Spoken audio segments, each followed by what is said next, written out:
It left me high and dry. I've been going through the ringer. I need you in my life. Time seems crazy. I'm stranded in the desert. This life gets so hot, I need a sip of you, God. 'Cause you're like water when I'm thirsty, yeah. Drink, drink. You're like water when I'm thirsty. Drink, drink.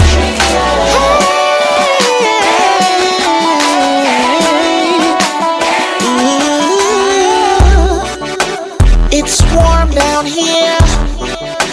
It's hard to breathe. It's burning my eyes, Lord. So hard to see. I'm quite parched now. I need a savior. Come quench my thirst, Lord. Because you're like water for the thirsty. I drink, I drink. You're like water for the thirsty. I drink, I drink. You're like water for the thirsty. I drink, I drink. Water for the thirsty, yeah. I drink, I drink.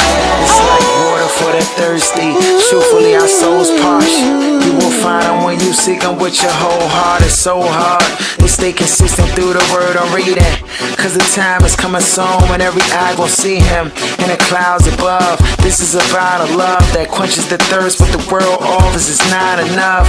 Taste and see from this fountain spring, you'll be lining up to get a drink, refreshing ink flowing out of cups.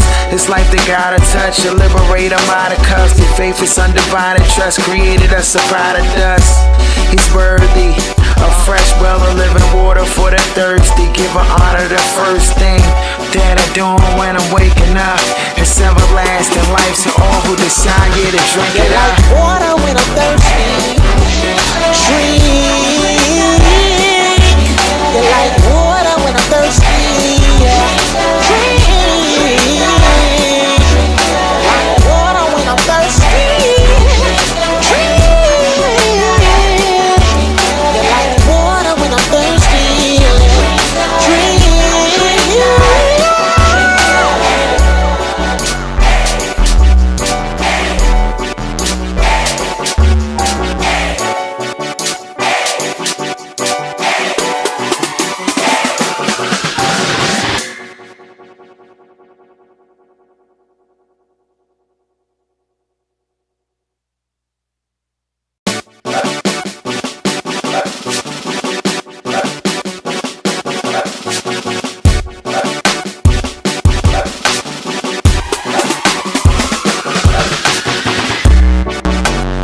Been a hard weekend. It left me high and dry. I've been going through the ringer. I need you in my life. Time seems crazy. I'm stranded in the desert. This life gets so hot, I need a sip of you, God. 'Cause you're like water when I'm thirsty, yeah. Drink, drink. You're like water when I'm thirsty. Drink, drink.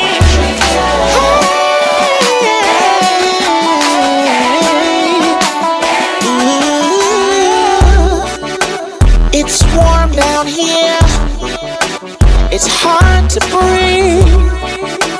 It's burning my eyes, Lord. So hard to see. I'm quite parched now. I need a savior. Come quench my thirst, Lord. Because you're like water for the thirsty. I drink, I drink. You're like water for the thirsty. I drink, I drink. You're like water for the thirsty. I drink, I drink. Water for the thirsty, yeah. I drink, I drink. It's like water for the thirsty. thirsty. Truthfully, our souls parched. You will find them when you seek them with your whole heart. It's so hard to stay consistent through the. You're like water when I'm thirsty. Drink. Like water when I'm thirsty. Drink. You're like water when I'm thirsty. Drink.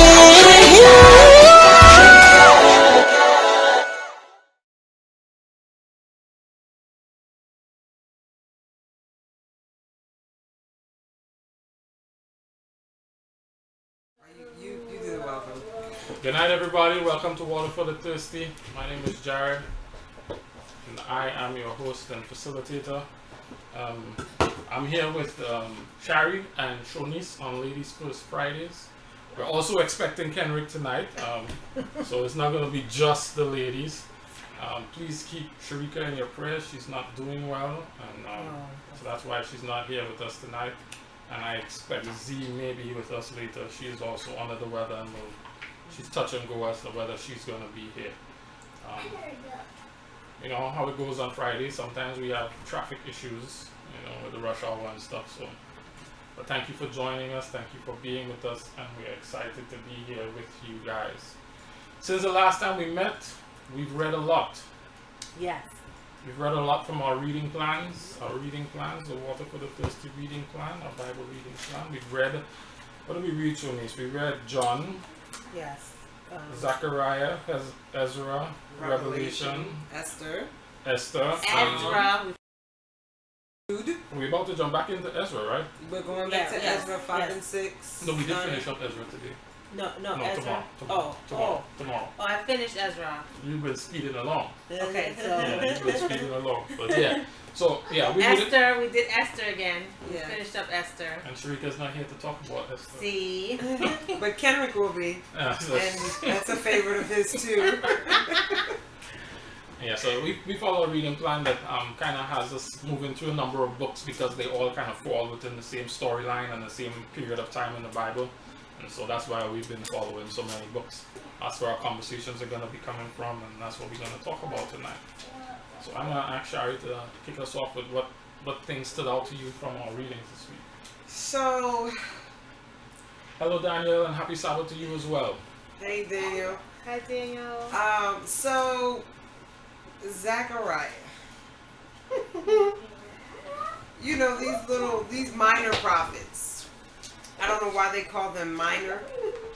Well, I do, but their books are they're small, but they're chock full of so much good stuff. And so Zechariah kind of stood out for me, or to me, because for me there were a lot of promises. A lot of times when you read the minor prophets, you'll find that there's a lot of judgment. God is passing down a lot of, hey, you've been doing this, so now I'm doing that. Right. And so, growing up, when I would read them or avoid them, I avoided them really, because when I did read them, it felt so judgy, and so kind of scary, and like he was yelling all the time. But now, I guess that I've grown and I am different. Now I internalize it in a different way. Okay. And so what stood out to me was in Zechariah 2, verse 8. For this is what the Lord Almighty says. After the glorious one has sent me against the nations that have plundered you. For whoever touches you touches the apple of his eye. I will surely raise my hand against them so that their slaves will plunder them. Then you will know that the Lord Almighty has sent me. And then in verse 13 it says, be still before the Lord, all mankind, because he has aroused himself from his holy dwelling. And so I guess now that my perspective is different, what I'm hearing in Zechariah is a God that is for me. A God that is fierce about me. A God that is protective of me.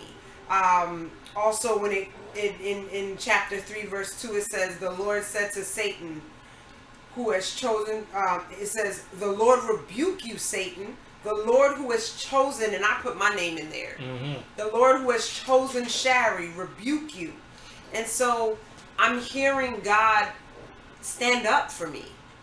I'm hearing him, like this line about the fact that all mankind, y'all better chill because God just got roused. Like for me, right, God, and that's exactly what I wrote. I wrote in the margin, when God gets up. Mm-hmm. That's all I wrote, because for me, I'm getting this imagery of God. I wasn't even like stand up. I'm getting this imagery where they're like, everybody be cool, and all I can see is God doing this. That's all I see. I mean, he's not even fully up, but he's like easing up, and it's like, oh, hold on, y'all. And but when I was growing up, it was, oh, God is getting up. But now I'm like, hey, God is getting up, because he's getting up for me. Mm-hmm. He's not coming against me, So, and then the other part in chapter 4, specifically, some people have jobs where you go into your job, you've been trained, you've gone to school, you go into work, and you do what you do because you've been trained to do it. Like my husband, he's in software, and so he's been trained to analyze software. He's been trained to develop software. So he goes in and he does that. There are times when he says, man, there was a bug, I couldn't figure it out, and I really just had to stop, pray, and God worked that thing out. But the job I have is not such that you you don't just go to school, feel like you're trained, and then walk into a high school and try to lead students spiritually. Come on, welcome Mario. Hey Lorraine, just shouting out the people who are online. Yeah. So you don't just go into a chaplaincy and say, well, I've been trained, I've been through school, so I'm just going to do this. No, and so chapter 4 really jumped out on me because I have been ruminating on this thought all week. Tasha Cobb has a new song out, and I just had it on blast all week. And so just connecting that with this. So verse 6 in chapter 4 of Zechariah says, so he said unto me, this is the word of the Lord to, and I take Zerubbabel out and put Shari in there, not by might, nor by power, but by my spirit, says the Lord Almighty. What are you, mighty mountain? Before Shari, you will become level ground. And so for me, like, that just blessed me tremendously, because every day I think we're all facing warfare, and we may not notice it, we may not see it like that, but every day we're facing warfare, and God is saying, don't go in like you can do this. Don't go charging in like a cowboy. It's not by might, nor by power. It's just by my spirit. And so for me, for a couple of years now, I've been asking the Holy Spirit to fill me up every day. And this kind of just reminded me, everything I do, especially what I do, on a day-to-day basis for work, it's not by might or by power, but it's by the Holy Spirit. That's what's up. Oh, thanks for letting us know, Mario, about Anton and the reading plan. That's what's up. Mario was saying that someone named Anton has been following the reading plan. Nice. And it's been a real blessing to him. Nice. What's up? What's up, Kenrick? What's up? Sorry, I'm late. Vanessa, can you throw my phone right quick? While we're making all these adjustments, we could just make all these adjustments. Right. Yeah. You can also make the adjustments of you sitting. Okay, that's fine. That's fine. We'll get closer to Shunice. Alright, so here we go. Shari was just inserting her name in the Bible and telling us about how excited she was about it. How can she pronounce it? And phonetically? just before you got here, I said, if you want this seat ever, you're going to have to fight me or get here on time. Okay, well, that's Kenrick's lounging It'll seat. probably be fighting. Okay. I don't know if I'm going to get here on time. That's what's up, that's what's up. So, Shanice, you want to tell us about how the reading was impacting you? Oh boy, I was in Ezra. Mm-hmm. Ezra. Wow, y'all having fun in the Old Testament? I was Look in at you Ezra. guys. You know why I was in Y'all Ezra? just avoiding Revelation. That's all it is. That's all it is. Y'all trying to avoid Revelation. No, we're not avoiding Revelation. We know that Jared's going to spend like 2 hours on it. So we're just like getting our things Let's get our thoughts in first. Get our thoughts in first. I am not Lorraine. That was Lorraine So- this week. She was all up in Revelation. No, And- but what we're reading in Revelation is yummy. Yeah, yes. And, okay, before we get to Revelation, Ezra is also for us not to stay too long in Esther. Okay. Because we always duke it out about the different perspectives of Ezra. And I, Ezra or of Esther? Esther. There's only one perspective. There's only Esther. one You perspective. see that? You see that? But before I get to Ezra, I'm actually going to get on Esther since I have the mic, right? Okay. I actually told the children's story because God brought my perspective in terms of Haman and how just ungrateful he was. Mhm. How blessed this guy was. He was one of the most powerful men in the area. I mean, when the king wanted something, he was just like, Haman, come here, let me talk to you about something. And not only did the king say, oh, that's a great idea. He was like, you go make sure it happen. You make it happen. Can you imagine someone trust you enough to make stuff happen in their kingdom? And he had money. He had a wife. He had everything you could ask for. But this one guy irked him that bad. And at first he didn't irk him that much, right? He let somebody else egg him on. Like, oh, snap. You see, he not bowing to you. You're going to let him do that to you, son? You're going to let him do that? And then he was just like, oh, that's true. Oh, I'm not turning to the book. But we're like that. We'll be good until someone else shows us their car or their house or their job or their paycheck. And we're just like, hold up. This is irking me. And we're willing to risk everything, not even realizing that we're risking everything for something we don't even care about that much. He didn't care about one guy at the gate. That's what I'm not saying. His name. He didn't care about some old guy at the gate, some old Jewish guy at the gate, but he let it consume him so much that he wanted to kill this man's whole race. You know what I mean? For what? He just added more things to his to-do list. I don't even get it. You know what was interesting as you said that? Just the race word triggered me. And it seems like the Bible talked more about nationalities than race. It referred to the other people according to where they live and their regions and not by their skin or their ethnicity. It was their nationality. You're right. So I just... Because it's based on belief. You know, our skin color, we take a lot of pride in different skin colors. But the truth is, God is like, who are you for? What side are you on? It's not as easy as the chess game. Right. He's just like, who are you for? But okay, so now let's bring back to Ezra. Well, no. Not that I'm disagreeing or anything. I'm wholeheartedly in agreement with you. So, fun fact of something that I read in a book about Haman. So it says Haman, son of Hammedatha, the Agagite. Agagites, yes. So Here we go. now here's what we just want that She wasn't here for the last time. we talked about this. We're not gonna talk about this. You read it in New Lenses? Like what book? No, I didn't read it in New Lenses. No, we talked about this last year. It was like extensive. We just What No, are we go talking ahead. about? No, go ahead. You might have a different perspective. Go ahead. Say your thing. So I read in a book that the significance It is cut off. What is cut off? that It's frozen. It's not over there. It's not. Oh yeah, I'm finished with this. No, it's not cut off. I got it. Buddy, No. do not fight me, Oh, I'm fighting you. buddy. The rest of it is live, so you guys can continue. okay. So I read in a book that Haman is a descendant of Agag, King Agag. Agagites. Yes. Right, the Agagites. And the author of the book, I can't even remember which book it was. Jared Taylor. No, it was not. Okay, It was definitely Keep not going, new keep lenses. I going, read keep this going. book years ago before he Keep even wrote that going book. for real. So I don't know why. So anyway, that he's a descendant of King Agag. Yes. The same King Agag that Saul was supposed to kill.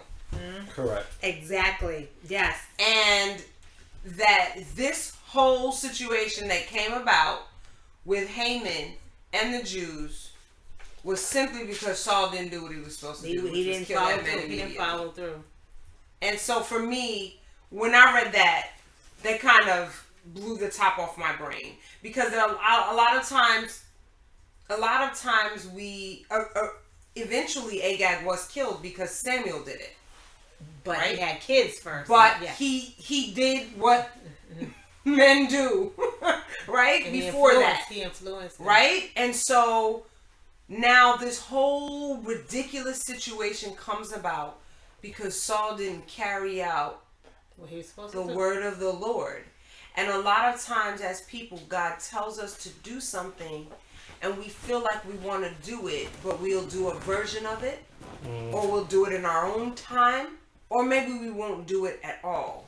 And so for me, this was like, when I read that, I was like, okay, if this is legitimately how Haman came to be, then we have to really pay attention to following the word of the Lord in our lives to Yes. the letter. Yes. Very And true. it's also Wait, can you agree? give it. Yes, by saying also. I agree with it. It wasn't Shanice that said it. So, but the also thing is, it's also going to get done eventually. Correct. Like, if you don't do it, like, it's not that you don't do it and it's not going to happen. I remember I was listening to a lady one time talk about how they were supposed to start a church and God told them, start this church. And like they were started and like they weren't, it was like, you know, half-hearted effort, and eventually it died off. And she kept thinking like God was telling them like, this is what you're supposed to do. And they never did it. And like 5 years later, a church happened in the exact same location, in the exact same spot by somebody else. Correct. And it was that, you know, that's fine. You didn't do it. There's still consequences for you not doing it, but it doesn't mean that I'm not going to get it done. And this is what Mordecai said to Esther. He said, you may have been brought here for such a time as this. Yeah. And if you don't do it, your father's name and everything about your family is going to be wiped out. They'll be disgraced. Oh, but it's going to get done. It's going to get done. We're going to be saved, but you're not. And she had to essentially prostitute herself Yes. in order to get it done. Like there are things that she There's lost. some moral ambiguity. She there. did There's some not things- prosper. there's some That things was that her she husband. lost. That was her husband. There were What? things that she lost. She didn't have it anyway. This Like is a different like, time. Like she couldn't find her virginity after this because of what Saul did many years You're ago. right. You're Yes, right. she did. And she lost her virginity to a man she didn't know, and and hundreds who of may have sent her away. And who took away many women before her virginity and Yeah. put them in a separate And place. put them in a house. and the bad thing is that was the norm. Sorry, That was how it went. that was the norm. That is how, yeah. That was the norm. But so she we didn't have can't to go even. through that if Saul would have killed. Yeah, Saul could have spared her up. Yeah, maybe When they she get would to have heaven, fallen in she would be on love. Saul. Maybe y'all remember that. She would have Fallen in love. She Maybe- ain't seen the man in 30 days. No, what I'm saying is I'm She saying said, I can't go before the man. He ain't called for me in 30 days. I'm saying that we're saying the There was no love back then. alternative. We're saying the There was no alternative love. was Love didn't she come to fall in First love. Like Corinthians. I'm saying we don't know if she would have had a better life without that. That's true. You know what I'm saying? Right. Like, She could have been poor and unhappy. yeah. And then she had to go in every day. Right, She right. in a little hut. And she was like, "Man, I don't even like him. I gotta see this brother I every see this day." woman every day for 30 days. Y'all rock. Y'all rock for that. I know it's true. It's true. But We it's laughing, true. But it's All true. But comments it's go true. to But it's true. Shanice at But it's true. It's She true. had her own little spot, do what she wanted to She do. can have her own banquet. She got Ain't her got own nobody harassing her. wardrobe. Yes, indeed. Man, listen. Okay, so sorry, back So to Ezra. Ezra, man, they had a hard time rebuilding this this temple, right? But like what I said before, when Cyrus originally, so we read that weeks ago, right?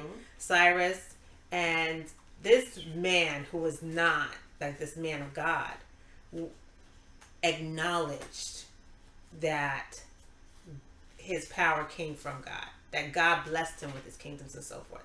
And so he put this into play to rebuild this temple. And there were so many haters. There were so many haters. And I just want us to see that sometimes we're trying to do the right thing, right?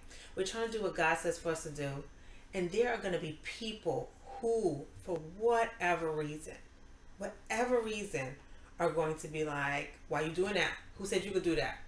You know, why is it? They're gonna write a letter. They'll take time to write a letter, wait for it to go, and then they're saying, find out where it says that's where Cyrus said that they're supposed to be doing this. So the king, they made him look for this letter, which it was in another town, in another library, and all this stuff is going on, and I'm just like looking at my life like, okay, it really isn't that bad. It really isn't that bad.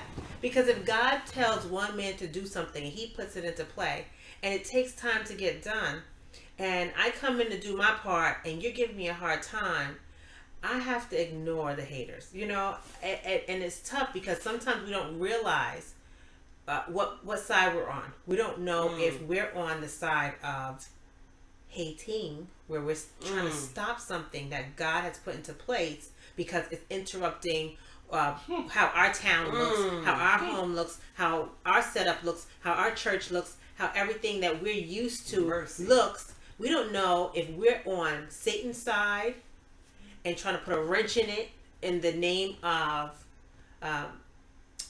preserving culture. Mercy. In the name of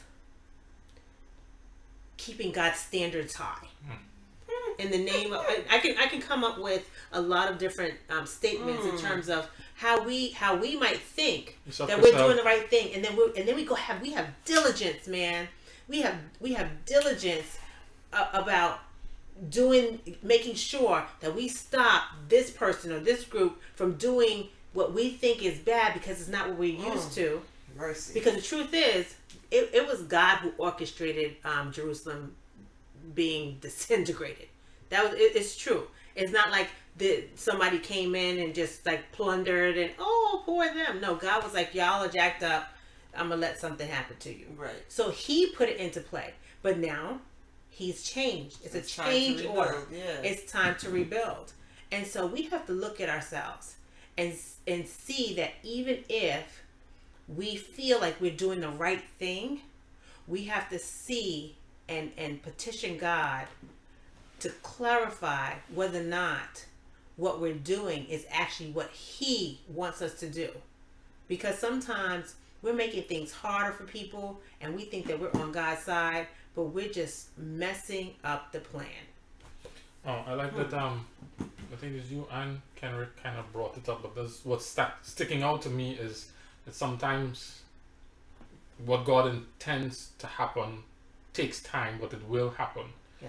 And so as I'm processing my involvement in church, I have to remember that I have to sometimes just sit and wait on God, because this is his church and not mine, and I don't have to, try to force it when we get the kind of opposition that the people got to build in the temple, because God gave Cyrus. Yes, Cyrus the original decree to do it. And then when God was ready for it to get done, he sent Darius. But quick question. Where does this coincide with Nehemiah?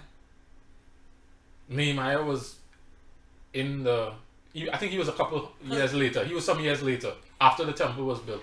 I feel like I think Ezra was in Nehemiah, that Ezra called Nehemiah to have the people read the books, that Ezra read something before the people. I feel like they were at the same time. There's some part of coincidence, because even,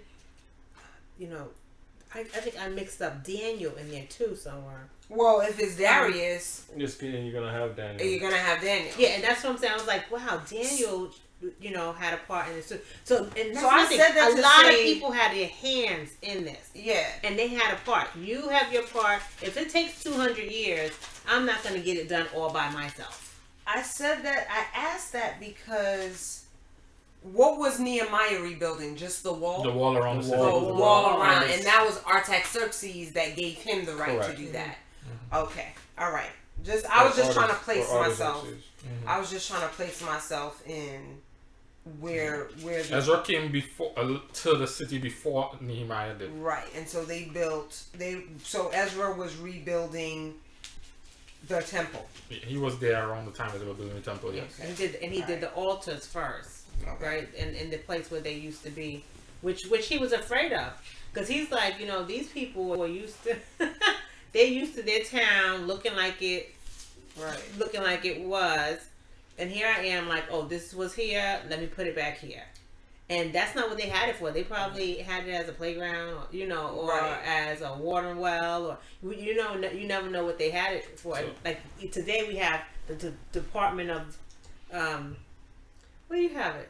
Cleon, Randall, Deidre, You go to- welcome. Hey, Hi, who you have to go to get your permits? the county. The Department of. Well, in DC, it's Consumer Regulatory Affairs. Okay, so those different people, right? Before you go, You know all that to just say them folks. those people. Sorry, to your question though, my Bible has an intro to the book. It says the story of Ezra opens up with the decree of Cyrus in 539 BC. That decree allowed all exiles and all religions to return and rebuild the temple, Correct. and thus permitted the Jewish exiles to return and start the slow, painful process of rebuilding the temple, which was completed in 516 BC.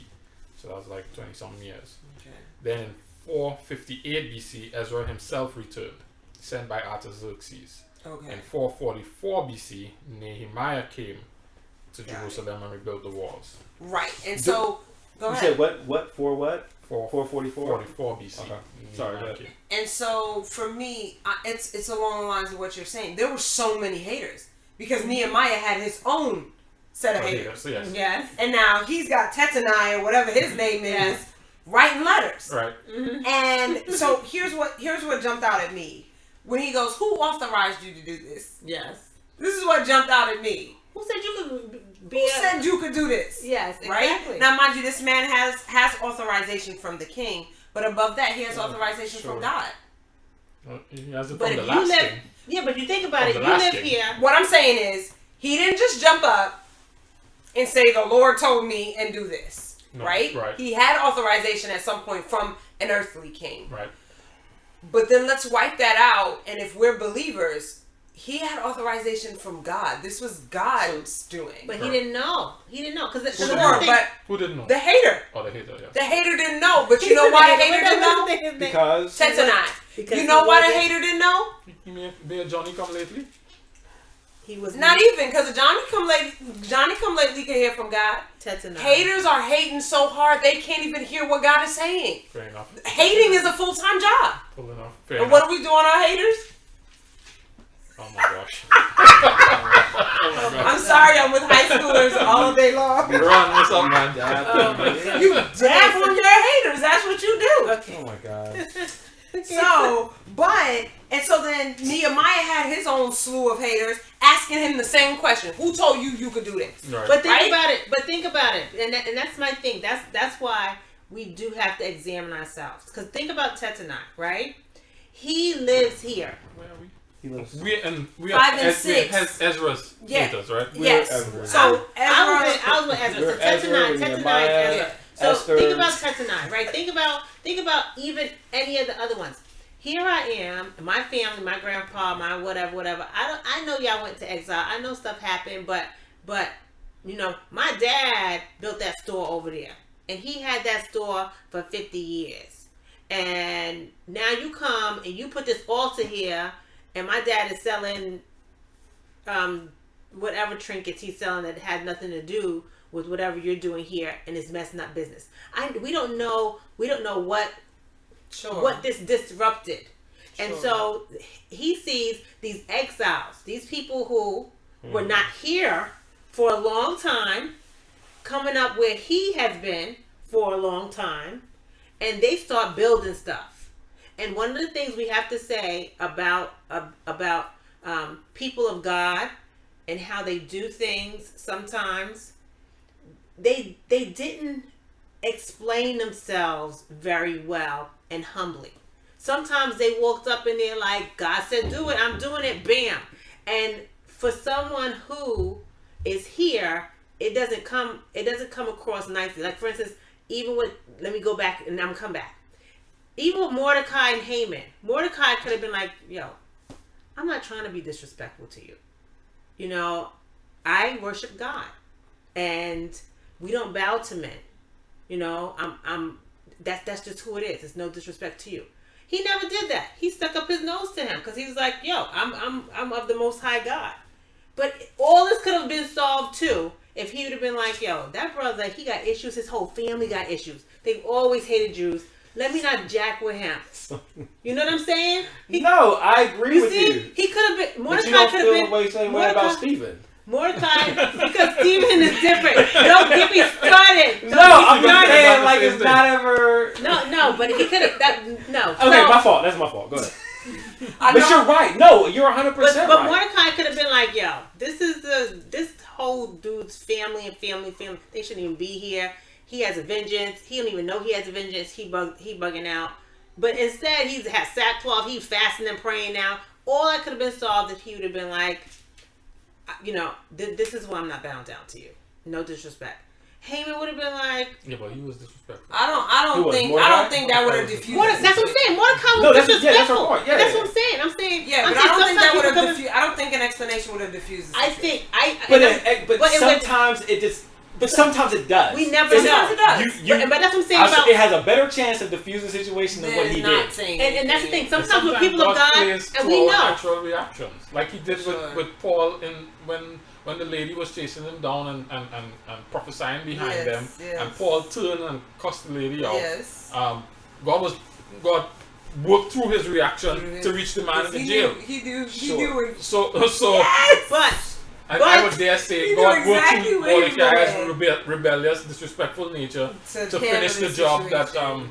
that But that's the grace of. I think that's the grace of God, though. I think that's the grace of God because God knows I have the tendency to talk like this.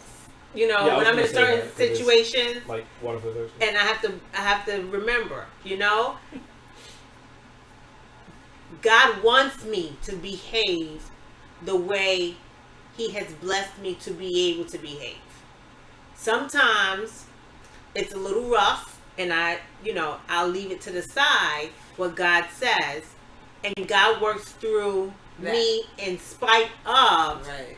going to the worst So part of my he's tendency. fine. But that's not what so we're has shooting he, for. has We're he not shooting ordained? for his So he inspired. ordains our worst parts. No, that's I'm saying, the thing. I'm saying, So it's just despite, not- if I cuss you out and you're like, you know what, I get what you're saying, Shonice. You didn't have to speak to me like that, but I get what you're saying. He's not saying, oh, that's right, Shonice had to cuss him out in Right. order for it. No, I could have said the same thing using nicer words that God wanted me to use, and you So would is have. it wrong for you to cuss me out then? It is because, sometimes and God he blessed through it. He counts on your Cussing them out. sin. No, I don't no, think he so. does I don't not. think so. He counts on my passion But I don't think for so. the subject Pharaoh enough for is an me example of to, that. No, I right was now I waiting. don't think so. I was That waiting. I don't think Example so. of that. No. I was that would waiting. say No. We can Check say this out. I Jesus. was We can say waiting. Jesus. Check this was out. I've been brought wrestling up with this to- Pharaoh Hey, thing for a Karina. while. I've been waiting. No, I you was guys waiting are for it to getting come off out. the subject. We're talking about Ezra. No, you went to Esther. You went to like. Because I just bro. But not only that, it's Examples. on I'm saying subject. It's on biblical subject because examples. we're talking about the way God's people can handle themselves in situations where There are different ways Okay. we can you handle. got But I'm haters saying, coming for you. And all I'm five, saying that four of us. there are times when he I've double may vision. take advantage That of math don't your natural response in order to effect certain situations. Correct. Because that's what he did with Nebuchadnezzar. That's what he did with Pharaoh. I what don't he did think with that's Paul. what he did with Pharaoh. Okay, let me hear your Pharaoh Disagree. example. Wonk wonk. Disagree. My God. See, I do believe. did God ordain that right there? So I do believe God uses. I get my own. I do believe God uses people wherever they are because, like you said, it's going to happen. It's gonna happen. Pause. Just let me finish my thought. It's going to happen. I don't think he counts on our foolishness. I said he takes advantage of. No, you said he counts on. So Counts on in order to take advantage I of. do believe he uses our personality. Yes, our personality. Exactly. So We're my not thing is passionate. this. So my thing is this. I I do believe know. he I uses know it. when I do youth church. If I did youth church anywhere else, like I wouldn't You'd be be doing fired. youth church. No, like it would be very offensive. Right. But I do believe that God uses that Correct. as offensive and whatever it is. Correct. I thought that. But I that's thought not that the was, reason why that's not a great example is because you're not doing anything sinful. We're talking about when No. she was talking about cussing people out. No. I don't know if cussing is I sin, started though. simple. I Like think cussing no, I is started simple. simple. Like remember, Profanity, yeah, the Bible Is that talks simple? about not being listen, profane. like Hey, Natalie. no.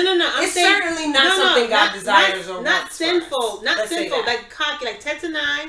He was when he goes and says, "Hey, who gave you authority for this?"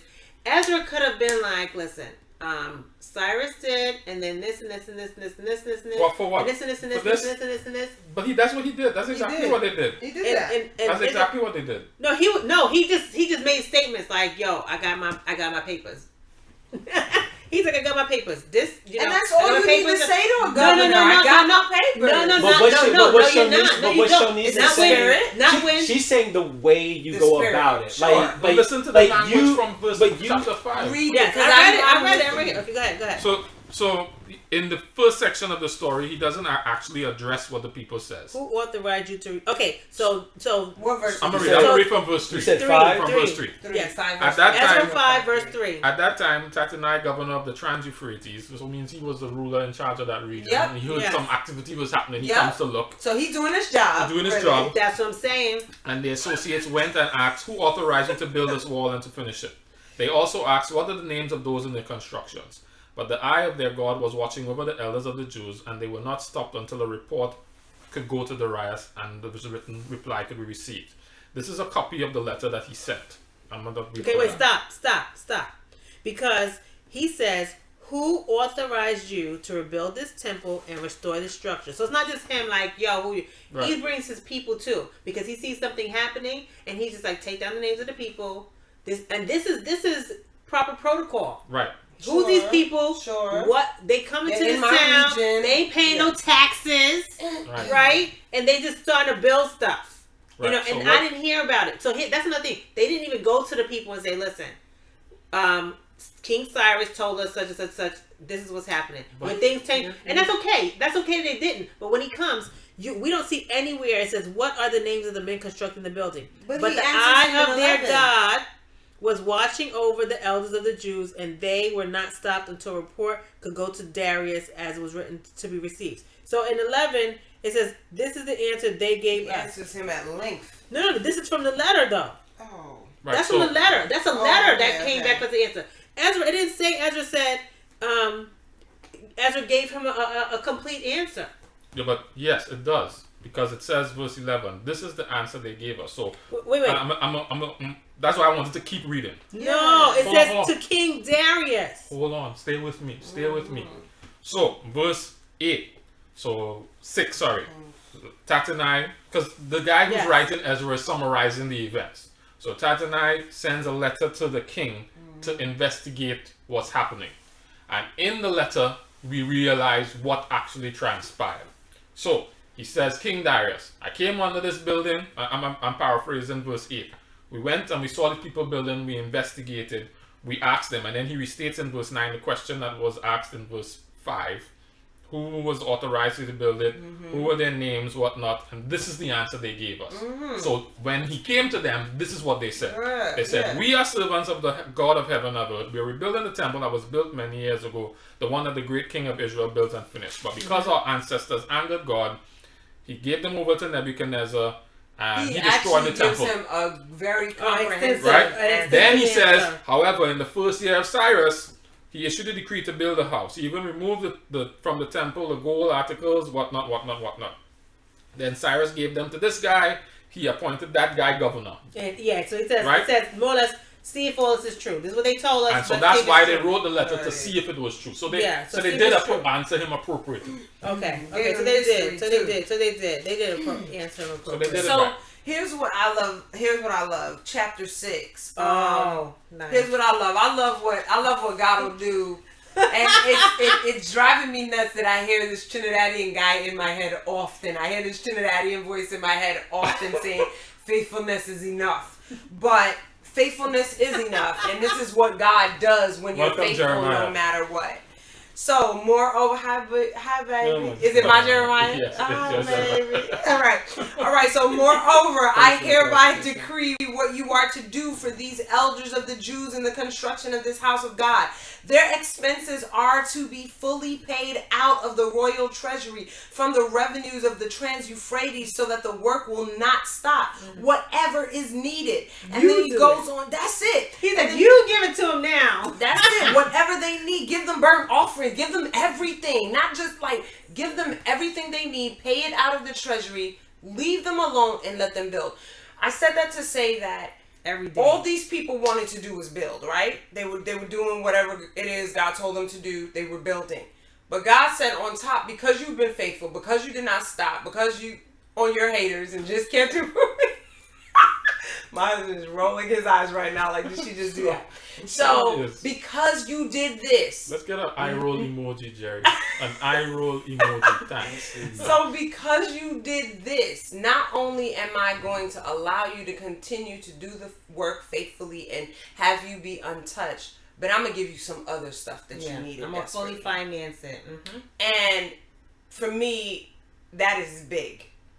That is big. It's huge. Jared and I were just talking about moments when people can take advantage of you. Moments when your faithfulness, other people can look on and think your faithfulness is It's a weakness. liability. Yeah, It's weakness. because other people view it as weakness and they're gonna take advantage of you. And people are like, why are you doing this? Why are you doing this? The fact of the matter is, I do believe that God's blessing, a special blessing, is on people who put their hand to the plow and never look back. That's what's up. Eric, I see you I you agree mulling that. a thought there. I agree with that. No, I was listening. But it's hard. It's hard. It is There's always hard. gonna be people who be like, "What you doing?" So what Why about you the doing people? that? What about the people who happened to fall in the time of Artaxerxes, when the haters did come and they told lies on the people, or they misrepresented what was You talking about happening? Nehemiah's time now? No, No? Okay. this was Sorry. before. So Got it. Cyrus sends them to start building the temple. They start working, and then somehow after Cyrus is no longer king, and this other guy is king. Another governor comes, or another set of people come. And they write a letter. They write a letter misrepresenting what's happening. Yeah, they even threw in that's some stuff chapter there because 4? they were saying, they were like, yeah, and you remember what happened last time? Last time they came over and started taking over the place. And then they're going to start worshiping their own God and not you and so on and so forth. I mean, man. So I'm saying to the He people pleaded who his were case. who were trying to be faithful in that in between period, how do they process this experience? Because they didn't have like the fruit, the liberation of Right. Cyrus, and they didn't have the extra blessing of Darius. How do you process whether God wanted this thing to happen? What happens? You're I'm asking confused. more. What happens to your faith when you are in an in-between period and it looks like everything is going to It's heck, confusing. and you know God told you to do this, but now you have this stop work order. What do you do in that in-between time? You're confused. So- You're confused. Funny that you should ask.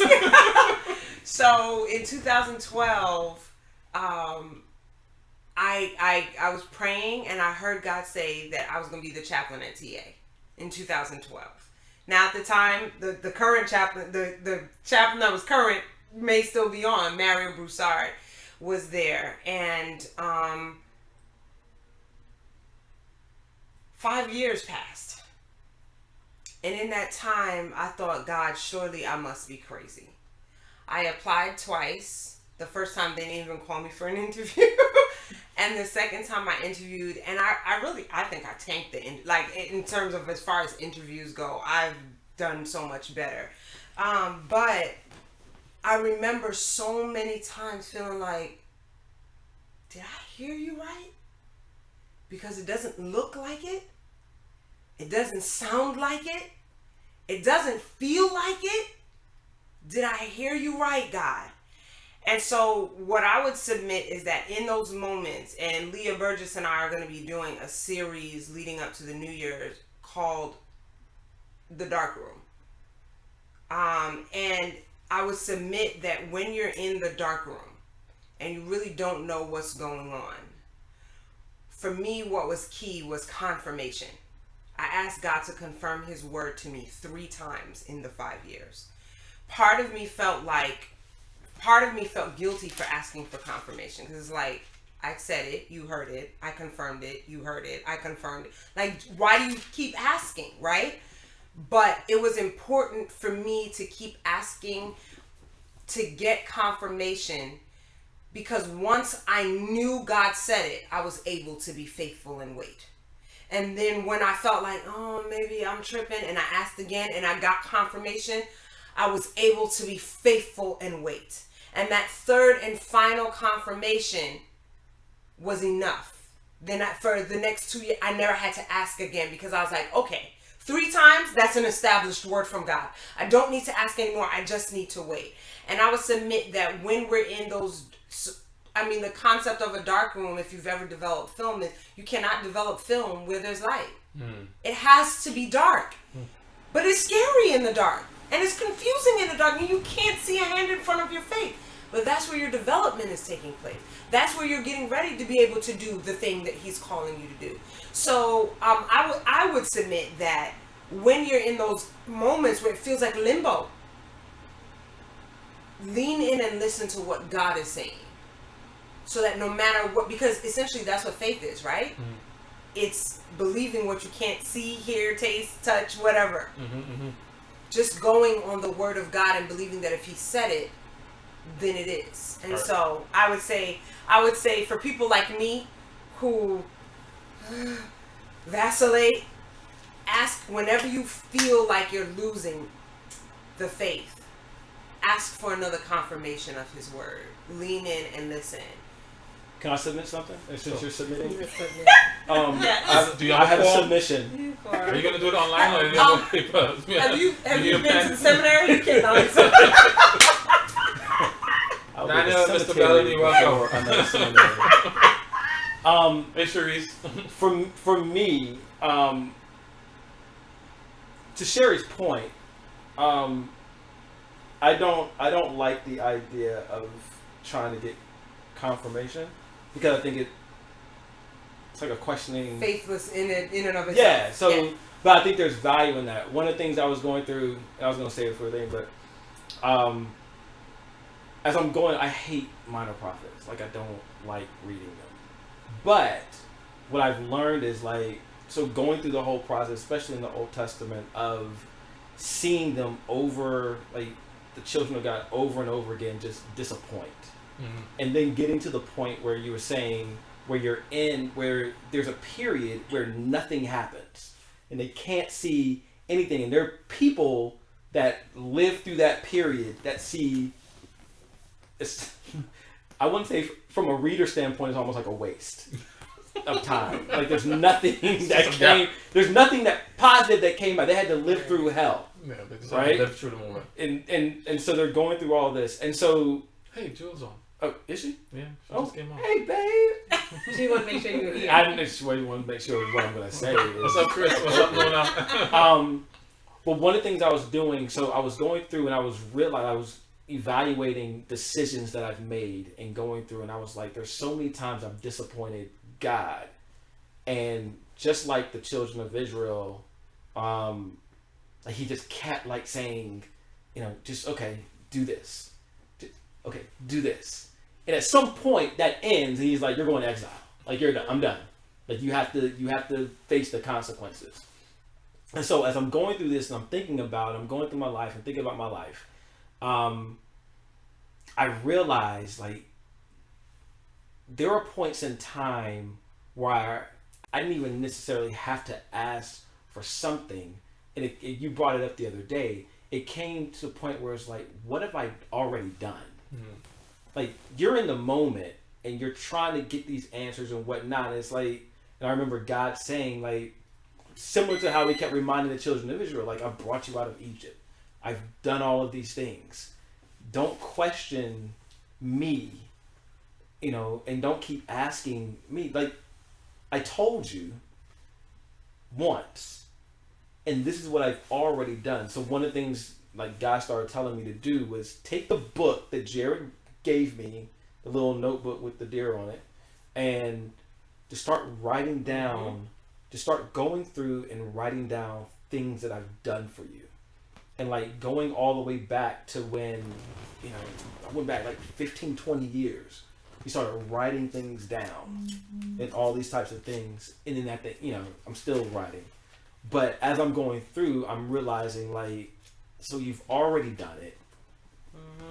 There's nothing else to really ask you about. And it's like, just trust that I'm going to do this for you. And so, yeah, so I can ask for confirmation, and that's, you know, and I think everybody's a little different and God works with people differently. But for me, it wasn't that a confirmation was going to give me. I couldn't ask for 3. It was like, take a look at what I've already done. And yes, it might be dark now. It might be dark 10 years from now. Right. Like, you might not feel like you're coming out of this.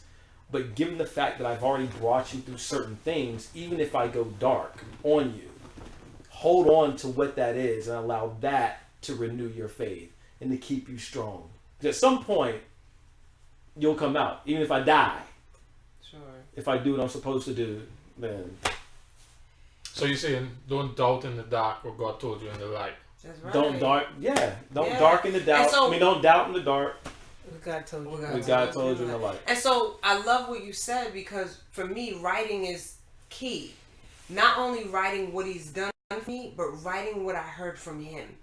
Because there's something about, and I didn't write that down 5 years ago. I never wrote it.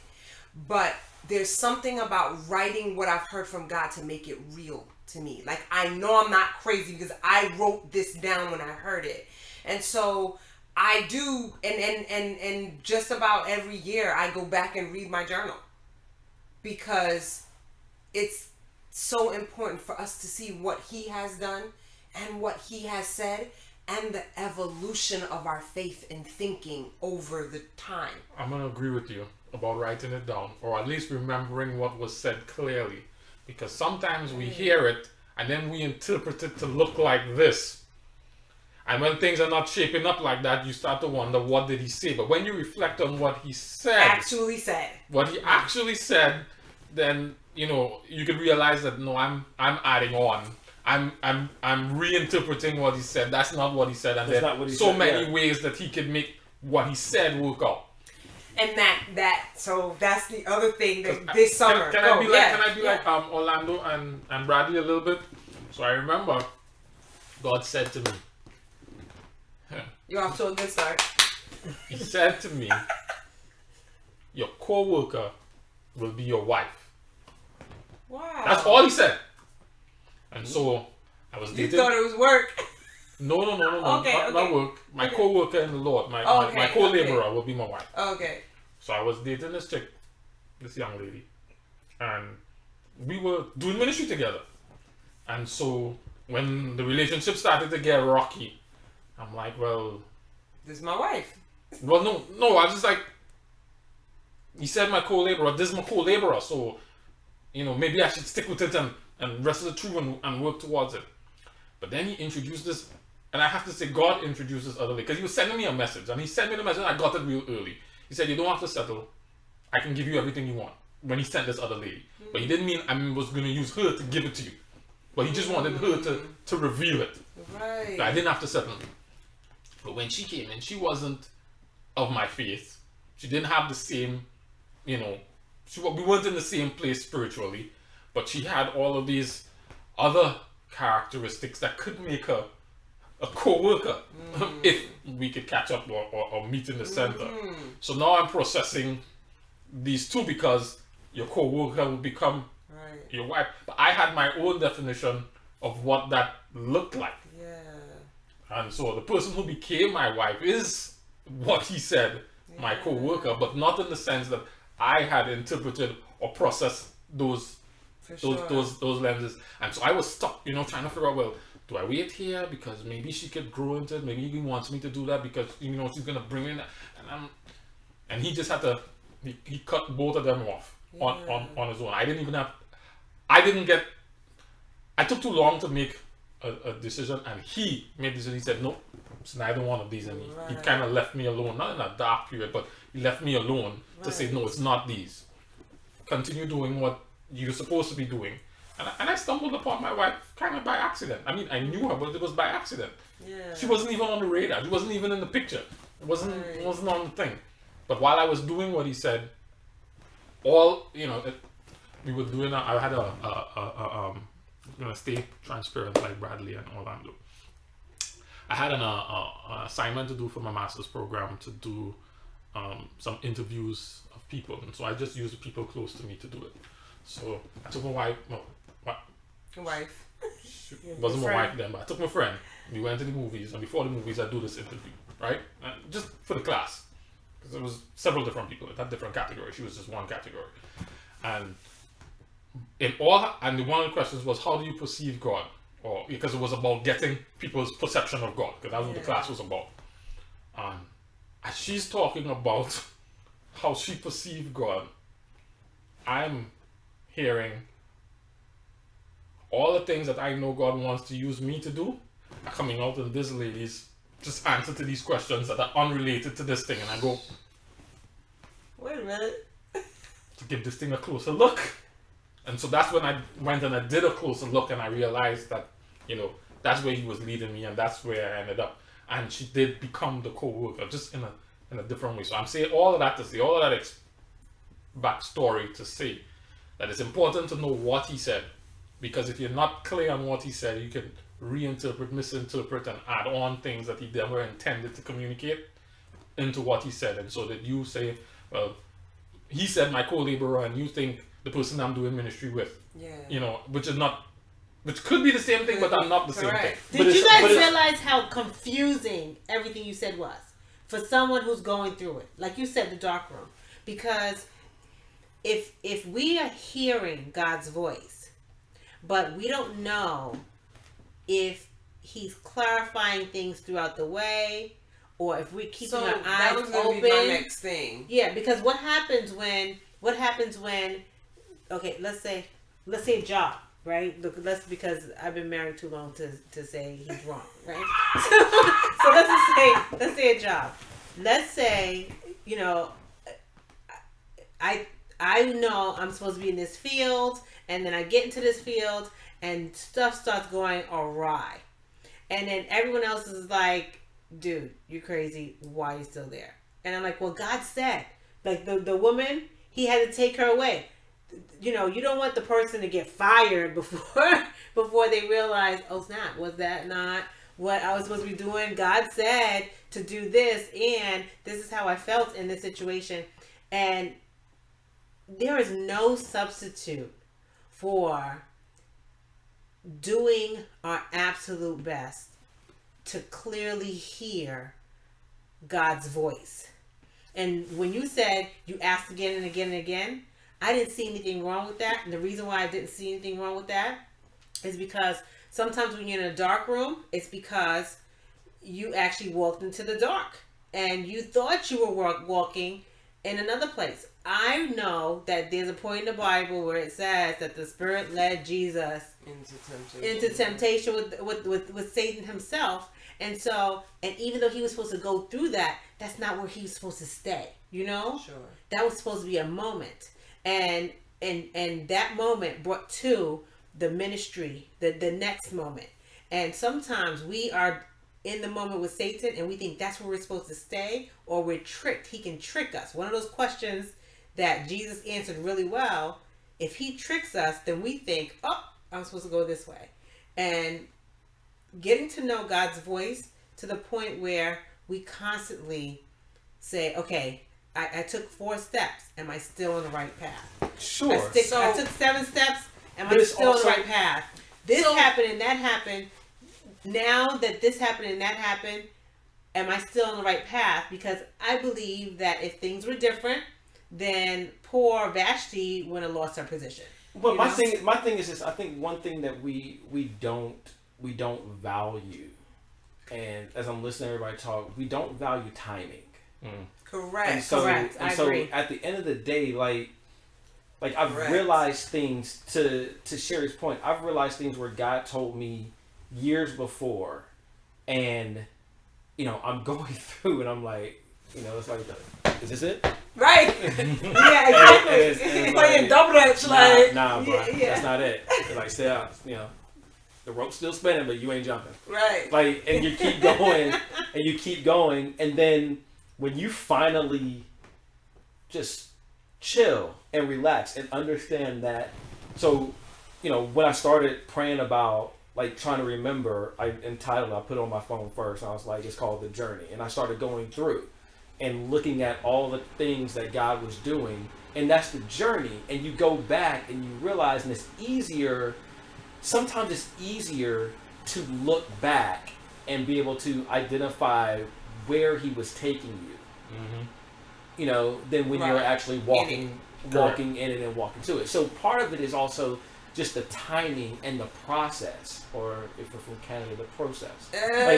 Going through the process of just doing it and not knowing, and then realizing that, because I think the timing of it, that lag naturally creates questions. Like, Sure. you begin to question, and you questioning because you heard it and you want to obey, and you probably want to obey so badly, and you want this thing so badly that you're willing to twist it and make it whatever it is that you think that God told you it's going to be. Like Sarah and Abraham. Helping God. Yeah, like you're helping God, and I think that, and I still think there's value in all of that. Like it's getting to you to where you need to be, because once you get to that spot and you realize that, hey, I'm jumping, and you never remember jumping in the rope, and now you're jumping and doing whatever God asked you to do. Now you can see, wow, I had to wait. It didn't make sense for me to be where I wanted to be when I wanted to be there. Right. My timing. So I think I don't think we value timing as much, and that timing looks different. That timing could look ugly. That timing can, you did look like a waste. You did make a right turn when you were supposed to make a left turn, like that. But it's all part of that process. So for me, can I just include some of the people from online, because yeah. they commented earlier in the conversation. Okay. So I just want to bring them in. Chris says, "Is it possible to believe that we have heard from God and be wrong? He actually did not speak." I don't know if you heard from God. And Chris, and that's what I'm saying. Sometimes, and that's why You I said for Right. us to get to the point where we you actually thought. can decipher the difference between what we want, how we feel, hormones, seasons, but the difference between that and the actual voice of God, what we want out of life and the actual voice of God. Because sometimes, people say it's your will, or it's your gusto, or it's your dream.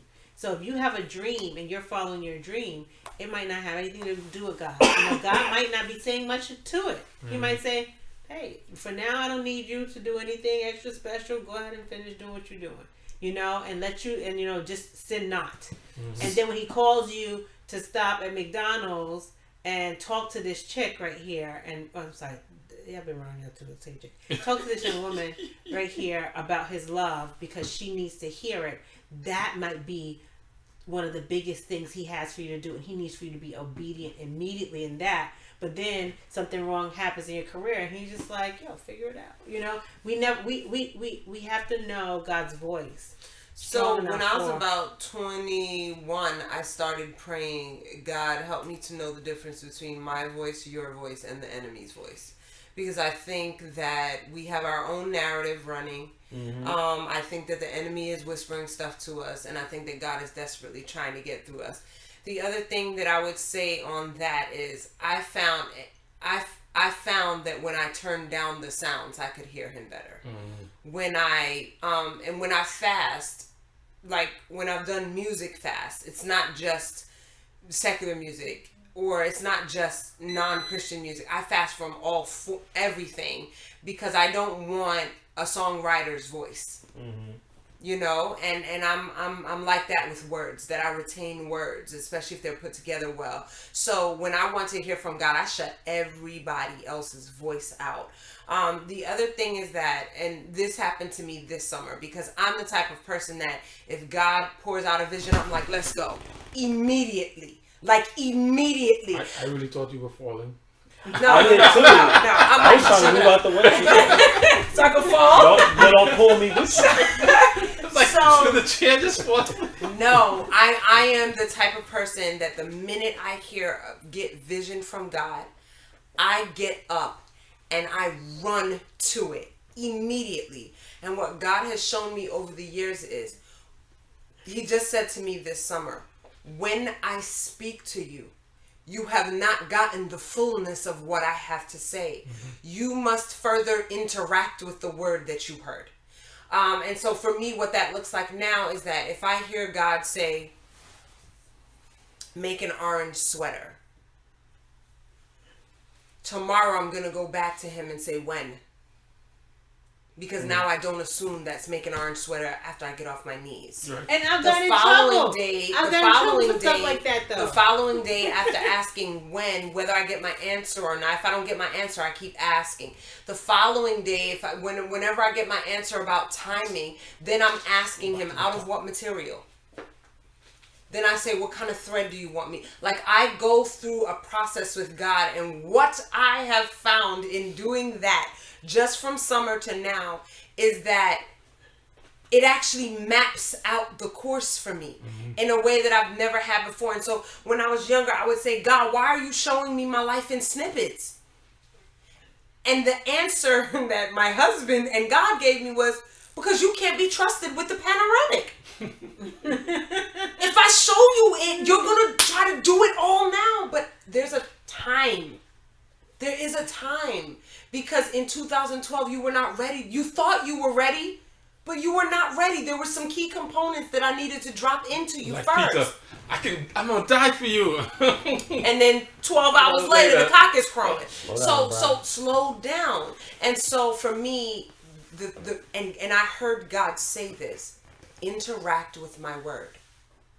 Because what as people we do is, I think that sometimes we hear a word from the Lord and then we flesh it out.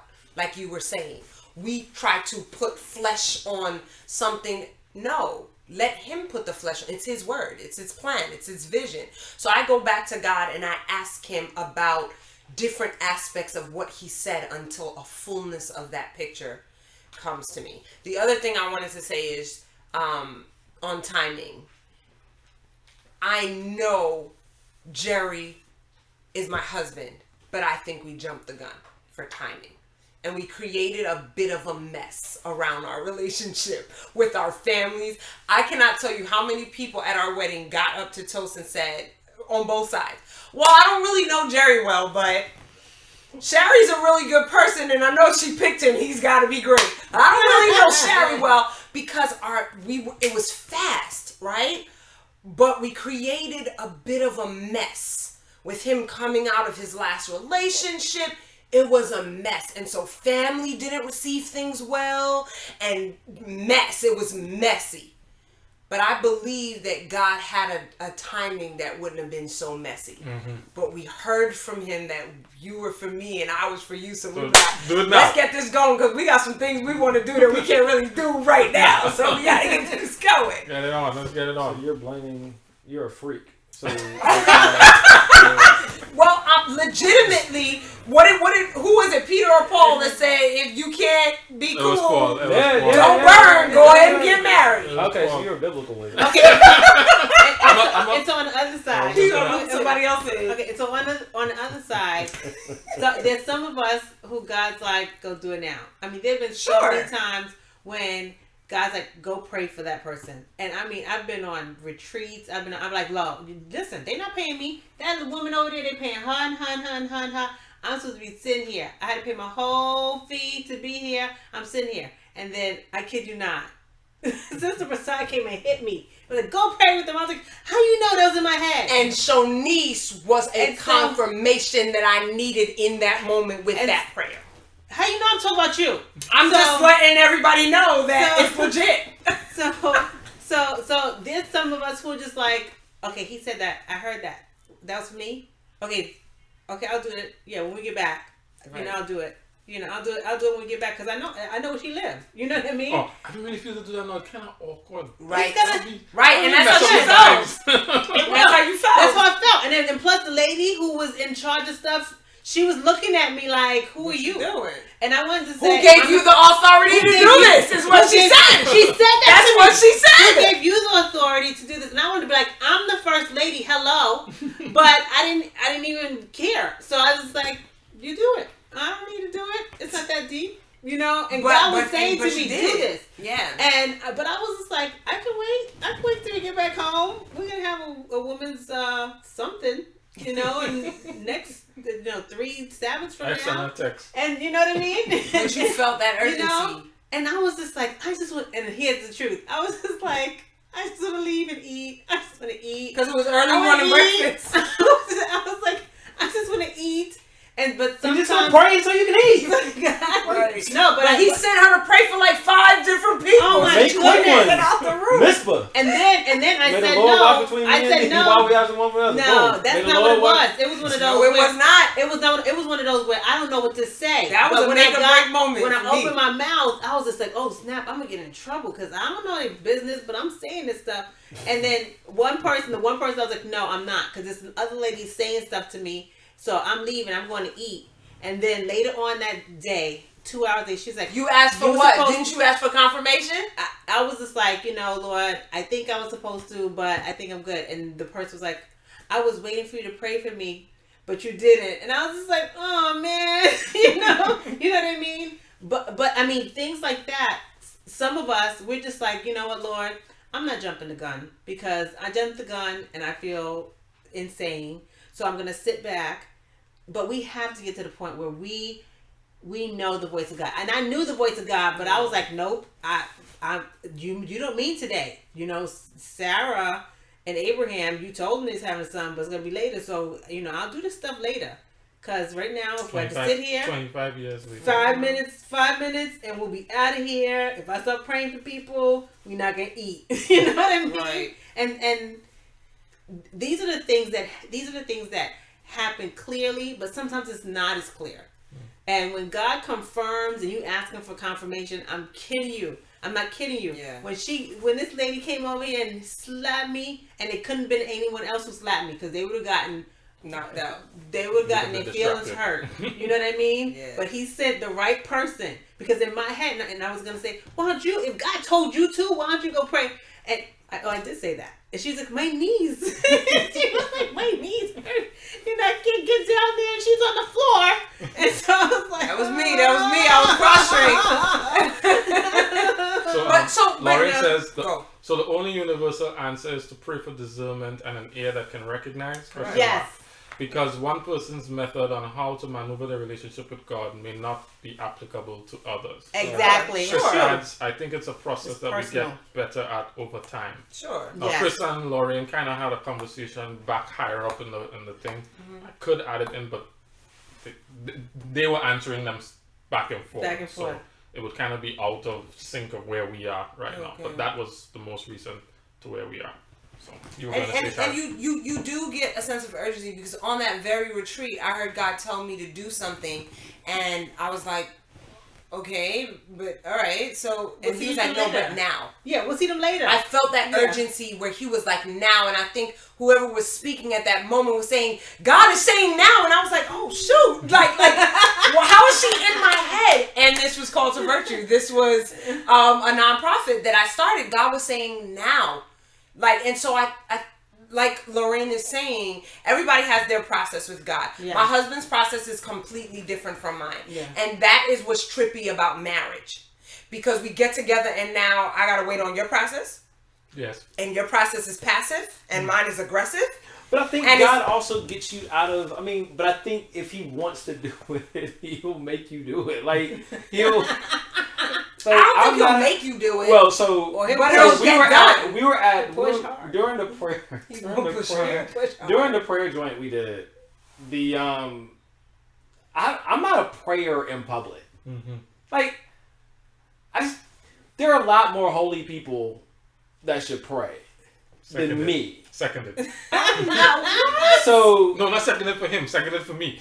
no, so, but like- I'm just saying. like You there don't was have to be holy to pray. Just Whatever. let him finish. so That's not So the we were feeling. in the prayer That's the thing, feeling. and I remember God distinctly telling me pray, and I'm like, like I'm not praying. Like, look at who's in here. Like, there's plenty of people that are gonna make it now that can pray for all of us. Like, they're fine. And I remember Graham was like, "All right, I want somebody to pray," and like nobody would pray. And I hear God say, like, It's on you. pray! And I'm like, no! Look who's here! Like, look who's here! They get paid to pray. They can pray! Like, they're praying now! Like, they called the prayer thing! Let them pray! And I was like, and literally while I was sitting there, I thought I had to vomit. And I like, if someone tells me this story now, I roll my eyes like, whatever. Right. But like, I could feel it start like in my genitals and work its way up. Well, not vomit from my genitals, but like I can feel it At least not in the prayer session. work its way up, and I can feel Done. I could feel it, and it worked its way up, and literally I vomited out the prayer. Like it just like there was nowhere else for it to go, and it was like. Wow. And I started praying. I was like, as I'm praying, I'm like, what are you doing? happening? Like, what's going? So, like, when I say to make it, like, sometimes he gets to the point where he has to make you do it. So even if it's outside of your comfort zone, God will say, if I wanted you to do it, and I've asked you to do it, and you're not doing it, like, I will make the rocks cry out. Like, Right. I will make you pray from your genitals. Chris You says gave me that's a the deep prayer. wrong- You Kenneth. know what? Because they talk about Lord. Pray for your Lord. Pray from your Lord. He said that's a deep prayer. Kenneth. Sorry. Oh, it's hysterical. And CL says, I believe discernment comes as my relationship becomes more intimate with God. Yes. For sure. As I read the Bible more, pray, and how I meditate on His Word will aid in how I hear Him. Exactly. Yeah, it took about 10 years before I could hear God audibly talking. Me praying and begging to hear His voice, and it took about 8-9 years before I actually heard something. Other than that, it was an impression or a feeling or a strong, like, Process. not something in my loins, but a strong feeling. Thank you, Lord.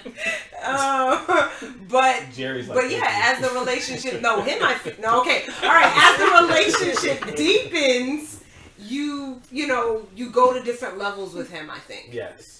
We love you too, Rachel. Rachel's like, laugh out loud, I love you all. Alright, but we've ended that conversation. Yeah. Kendrick? I gave mine the thing when I was talking about the whatchamacallit. Okay. I know you want to get into Revelation. No, I want to get into Psalms Wait, actually. can you clarify what you just said? You said had my mind in a thing with the whatchamacallit? He's saying when we were talking. No, we were talking. I went ahead and said my thing with. Oh, okay. Okay. Yeah. About the mind. Right, so you wanted to talk about Psalm? No, I just wanted to share one thing from Psalms because I'm trying to do this whole transparent thing. So I read 2 chapters of Psalms. How was that? But experience? I got impressed on the wrong day. It was Psalms 119. No, This is the worst day. That's the best I was like, one. all right, I'm gonna read something. Dude, that That's joint's a long- long. And I had to leave for like a meeting. I'm like, how long is this thing? It is long. It's split over 2 days actually. Oh my In the reading plan, God. It's split, really long. It's split like over 100 2 days. I saw 119. I just kept reading. But it's really good. Go ahead. It is. It's really good. It's 176 verses, The dude. worst day. So I wanted to share about Psalm 119 verse 110 and 112. Can I ask you a question? Because for those of you who don't know, singing is not the gift that God has given me to do very, very well. And there's no timing associated with that. Like, it will never happen. That's so rude. but I enjoy it very much, right? So when I saw it was Psalm 119 and I saw different people's names, I was like, oh, they have parts. You know, they have parts, and that's what I thought. Those are letters of the alphabet. These are letters of the Hebrew. And so I was just like, what is this? No, that's what. So in my head, I was like, they're parts. So listen. So it's like, which part best suits Shanice? your life? Mm.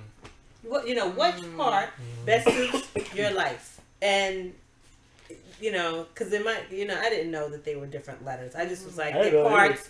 This is the name of the part. So.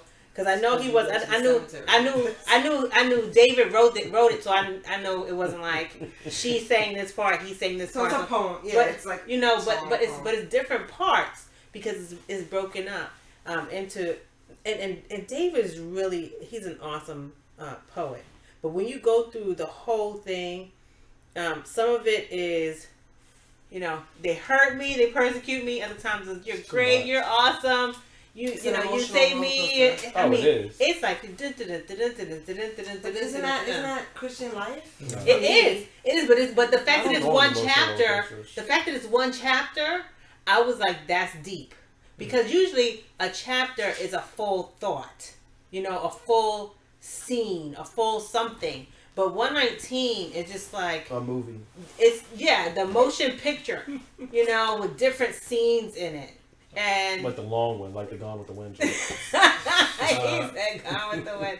Lorraine, the 4 hours Lorraine is agreeing with you, Kenrick. Was that again? She's agreeing with you. She says, I'm the same. I feel others can pray down the walls of Jericho compared to me.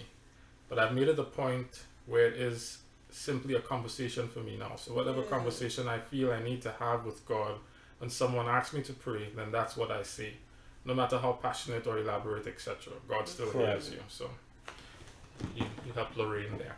So my two verses from Psalms that were a big takeaway for me were Psalm 110 and 112. 119 verse 110? Yeah, 110 and 112. The NIV says, the wicked have set a snare for me, but I have not strayed from your precepts. I jump 111 and I almost like continue the thought. My heart is set on keeping your decrees to the very end.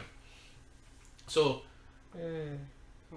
sometimes I can get a little frustrated with other people because I can see clearly in their lives when the enemy is rising up against them, when the wicked is setting snares for them, and they stray away from what the word said they should do to respond to the situation, and I could see it bright as day in their life, and then sometimes I get frustrated on their behalf.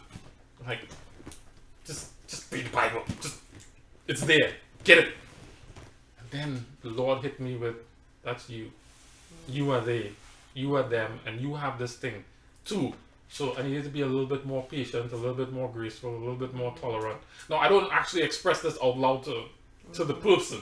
But sometimes in myself I get really frustrated, and I have my own situation right now. That's one I can't be too transparent about, where I feel sometimes justified in straying because the snare is so profound. So you're like, yeah, when the situation changes, maybe I'll be more faithful. But when I read this and I saw the wicked have set a snare for me, yet I have not strayed from your precepts, I'm like, that's kind of where I need to be right now. I need to not stray because there's a snare. I can't allow the snare to allow me to stray. I need to hold faster, just like I'm frustrated about those people for not holding fast. And then my heart is set on keeping your decrees to the very end. This now became a prayer. I want my heart to be set on what I said I was going to do, what the word said I should do to the very end, so that when the snare comes, I'm not going to stray. And so this became a prayer for me, and I just wanted to share it. And I believe that if David wrote this, that it was a prayer for him too, because we all know. But this was like he was already there. This is where I'm desiring to be. But I don't. In the snare. I don't believe No. David ever. Oh, you're saying desiring? Not okay. I don't believe David was there. No. And I don't believe he was there when he wrote this. The way it's written is like but so this is what jumped out for me in 119, Verse 18 says, open my eyes that I might, not that. Verse 20 says, my soul is consumed with longing for your laws at all times. Now that struck me because David was a hot, flaming mess. His life was crazy. It was reality TV. So how is this dude But saying... we don't know who wrote this one. And that's why I said if David wrote it. Okay, That's why I okay. started with that, because I know cool. that the psalmists were different. It was different people in his camp. But if David wrote this, my soul is consumed with longing for your laws at all time. Immediately, raised up in my spirit, like, David, come on, don't play with me. And then the Holy Spirit just said, read backwards. And I went back to 5, and it says, oh, that my ways were steadfast in obeying your decrees. Then I would not be put to shame when I consider all your commands. I believe that 119 was more than wishful thinking, was a prayer of someone's heart. Because I don't believe anyone longs for God's commands at all times. Because there are moments when we long for our own will. When we long for our own stuff. When we long for a woman. When we long for a man. And so though our hearts are towards God, I don't think anyone attains this 119 at any snippet in their life. But I think that it was a prayer and a desire to want to be in this place, especially if it came from David, because we know that David struggled, but David had a heart for God. And so I could hear him wanting to be like this. And trying to speak life into that thing. But that's what jumped out for me, those two contrasting verses. This also jumped out for me because of the story in Jeremiah where the people prayed to God for his direction on something, but because his answer didn't meet what they understood the situation to be, and they thought their approach was a little bit wiser. This also was like an echo to that, you know. The wicked have set a snare for me. So I'm not sure what you're telling me to do right here, because now I'll end up in the snare, and then I'll be uncomfortable, and I'll be in that dark room. I don't really want to be in that dark room right now. So I'm going to do something else. But I want that I guess that's my prayer. I want that my heart is so set on BTC keeping his decrees. You know, like, I was watching this Kung Fu flick. I think it's called The 13 Assassins on Netflix. And there's this very corrupt shogun or something, because he's a samurai, so he's very corrupt, and everybody who works for him knows that he's corrupt. So corrupt that these other guys decide they're gonna kill him. But one of his servants, knowing he's corrupt, says, he's still my lord.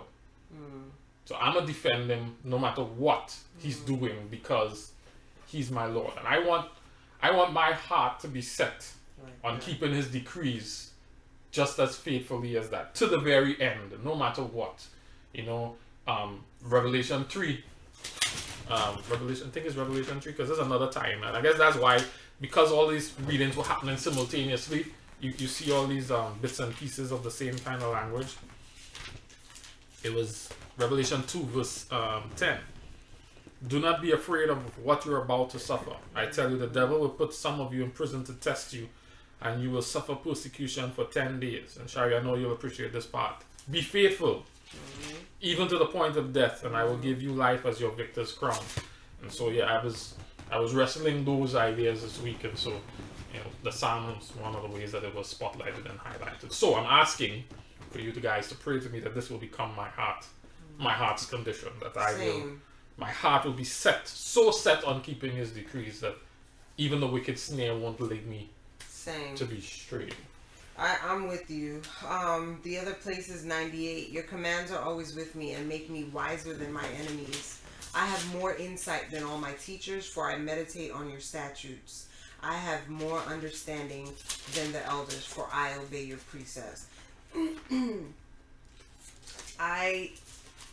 For me, that's a promise from God.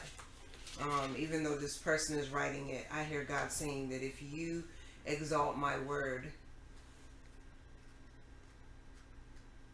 something he has said to me is that if you will trust me, I will keep you one step ahead of your enemies at all times. And that was actually something I'd written a mantra years ago, and that was one of the lines. God, help me to trust you with my heart so that I can freely love other people. Part of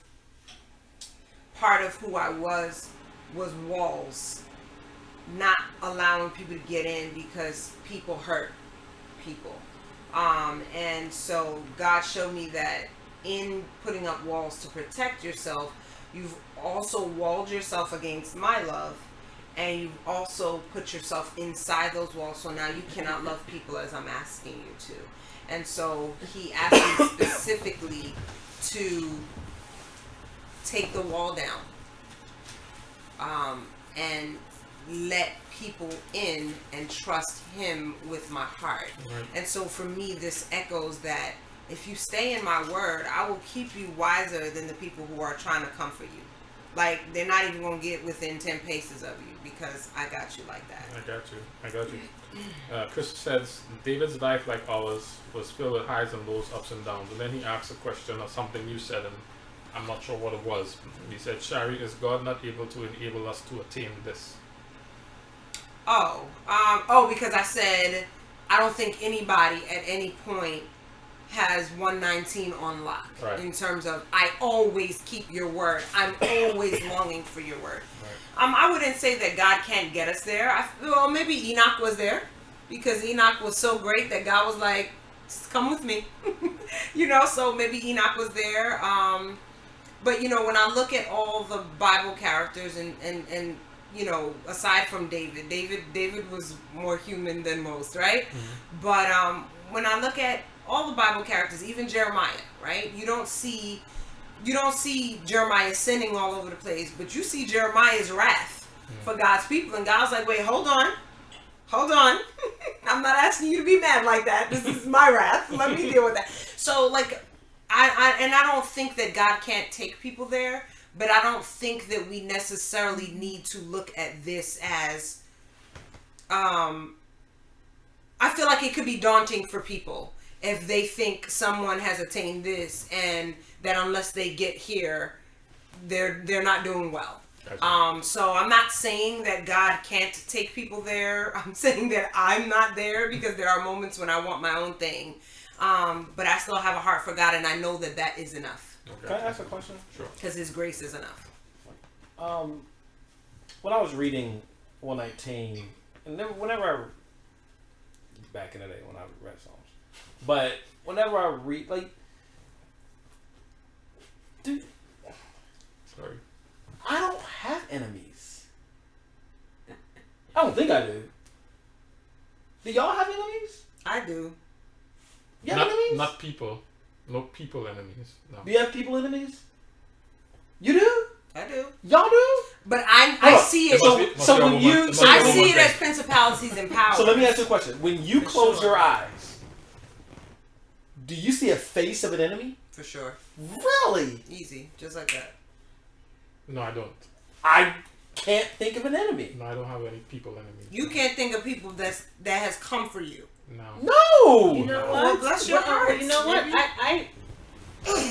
I can't really. Ask the guys on the chat. Let's do that. Are there any guys who are watching? I'm just reading it. I'm trying to. Watching. Come on, he's putting it out to them. Are there any guys who are watching who can say that they have people enemies? Or can identify people enemies? Or is this just a ladies thing? I think it's. Oh, Lauren says she doesn't have any enemies either. And when you say enemies, what are you saying? I'm trying to read it in the context of what that want to do. People who want to do harm to you. Yeah. So Saul was chasing him. Yes, that's what I'm saying. So that was there. And I definitely. And I'm not saying like enemy, like Cleon says he doesn't have an enemy. You want to have to do harm. He doesn't. You don't have enemies. It's harm to you physically, but I'm saying no. Any kind of harm. No. Yeah, that's what I'm saying. I'm just not saying like from David's perspective physically. I'm saying just in general. I had a boss. I had a boss. Okay. Who just wanted to ride me like a prize horse. Who like wanted to get me fired. I had two bosses like that. One was a male, one was a female. Just coming for me. Sorry, Gail says she does not have any enemies. Okay. So there went my theory. This is a time of peace for me. Let me Okay. say that. So you don't have any enemies right now. No. I do have people Karen, that I don't. I have, and when you say enemies, like they're coming to That are, they, anyone that I fear. No, there's no one that I Not even no, fear. not that you fear. I'm saying someone who people who wants to do harm People to you you, are whether aware you of. assassinate your character, Yes, whether like yes. any of those things. Is there? people do you- Yes. are rude on purpose to me, and I mean, but in terms of you saying like are that they my coming enemy, for you? Yeah, like I coming have- for you. I have at least So one that's like a person personal that gripe is or coming agenda or for me. vendetta for And it's you. And they so want to often- see you fall. Yes. Not necessarily dead, but like they wouldn't mind. But they're not right. Like they want to see like Not they don't do want well. not do well. Like Yes. they want. Yes, they- I have one. I don't have any. I don't. I don't say that. No, I'm my not, thing is maybe I do. but I'm not aware. I'm not aware. Like Yeah. I I have one. didn't even know people did that anymore. Oh yeah, people do it. People do it. I mean, like Nah. Love and hip hop, but that's drama. Yeah. yo, that's probably. But people- I don't have a lot. You So know I'm a just lot? so Do I'm you have going any through one? and I'm reading it, I and have I'm just these like, ones. how do There are I people apply who- that? Because I don't. Who when I've tried to like. When I hear make enemies, an I think about the the enemy. war. So that's the only thing I can. Okay. Yeah, I just think about Satan. And I think when they're talking And I- about and I enemies, think- they're actually talking about legit. No, they're talking about wars people. and armies. And Yes. I Just like have- you were substituting names. Yeah, I don't read sure. people. Yeah, I don't have. Yeah. I So- don't have so that anyone is who my I can thing. Say this person is coming. I guess if people who are rude and disrespectful, I don't even see them as enemies. I'm just like, you need help. What's up, Nicole? You know what I mean? So, Yeah, so yeah, you're yeah. right. So you're right. So I so don't. for me, I have at least one enemy of someone who Call it out right has now. been an antagonist for Put it before the many Lord years. publicly. But I will say this: I no longer view it as this person. That's why I'm able to love her. Because I no longer Oh, view it as she coming for me. I view it as the enemy is coming for me. And he's trying to get me off of whatever God is trying to have me do. So, Gotcha. but yes, I do have one. And I had many when I was younger. Lorraine says, I may have had people that have been obstacles during certain phases, but they were not my enemies. They were momentary glitch in my experience to me. Mm-hmm. I think that's more accurate. Mm-hmm. Okay. Nah, I had straight up loving hip hops. You're from New York. That's right. Me too, but I didn't have it. Loving like that. hip hop, It New wasn't that York, deep to me. baby. I'm a lover, not a fighter. That's what I Jerry just would don't say. know. I don't. Who said that? No, that's No, me. that's what he says. But I'm saying Fighter. Jerry would say that if he was sitting here. He'd be like, I'm a lover. Mhm. Yeah. Chris says, like the old people say, live a little, you'll eventually have at least one. And Vanessa's dad says, to that question, an actor always answers he has no enemies alive. To that question, an actor answers he had no enemy alive. Because you killed them. Oh. He always secures his peace that way. Okay. Yeah. Gotcha. That is- Gotcha, Yeah. No, gotcha. I was just I was reading it. And I was trying to and there's certain areas I can identify with, and then that one I was just like I don't. Revelation. I have no one to pray for. You have anything from there you want to share as we look to Well, from an enemy standpoint. one final thought from Revelation, Shari? Well, if we're closing. Not sure, because we didn't touch there at all, except for the faithful Sure unto death did. thing. But 2 weeks from now we'll be on Revelation again too. So, Okay, so All let's say in this. so we don't have. Will we? You don't trust me?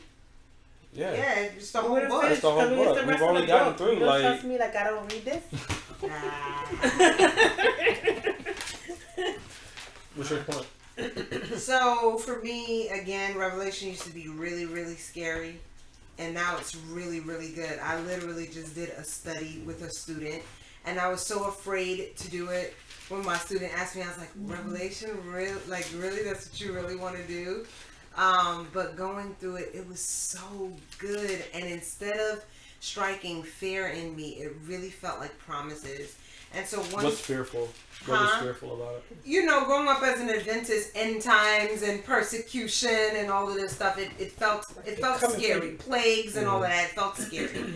But now it feels like the neat bow that God is putting on the gift of salvation. Like it's the end, it's the climax, and it's exciting.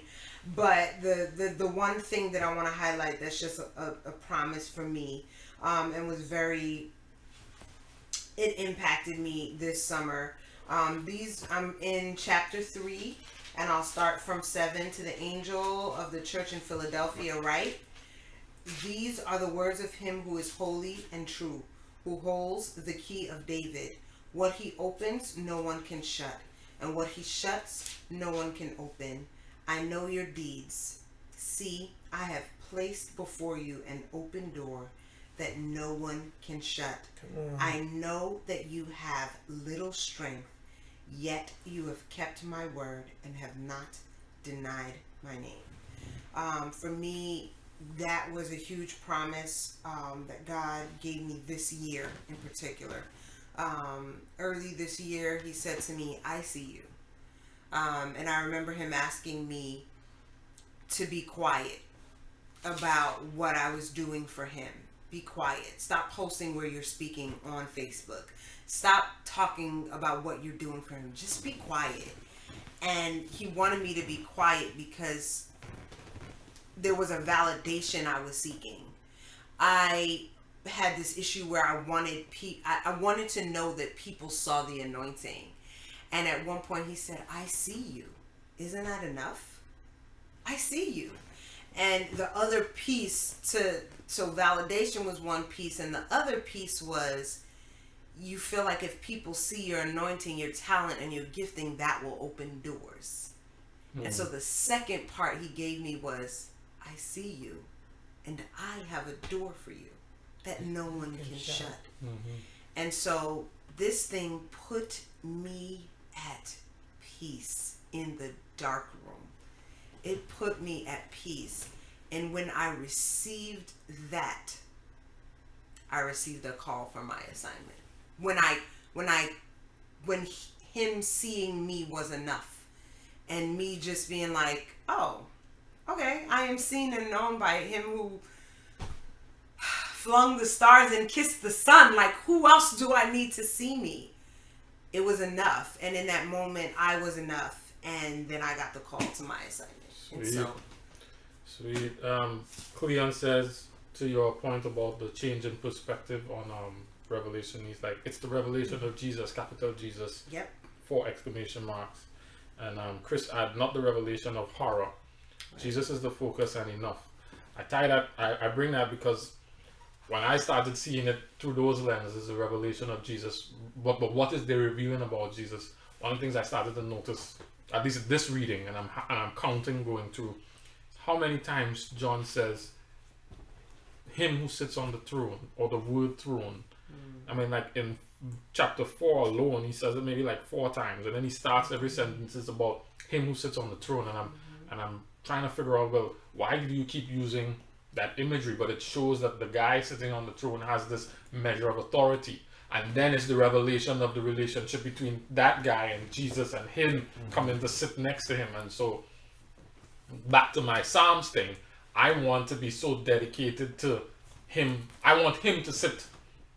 He sits on the throne, but I want him to sit on my throne, because right now I'm still sitting on my throne, and seeing Jesus in that light, and not just seeing him as just a friend. Yes, he's a friend, but he's my friend who has this level of authority, and this is not to say that I'm now gonna become fearful of him, because I have this relationship with him, but I can't just treat him any old how. I can't have the kind of disrespect for who he actually is, because we're so familiar. Sometimes you get familiar with people, breeds contempt. Well, not even breed contempt, but it causes you to undermine and get too loose with them, and not hold the correct amount of respect for them.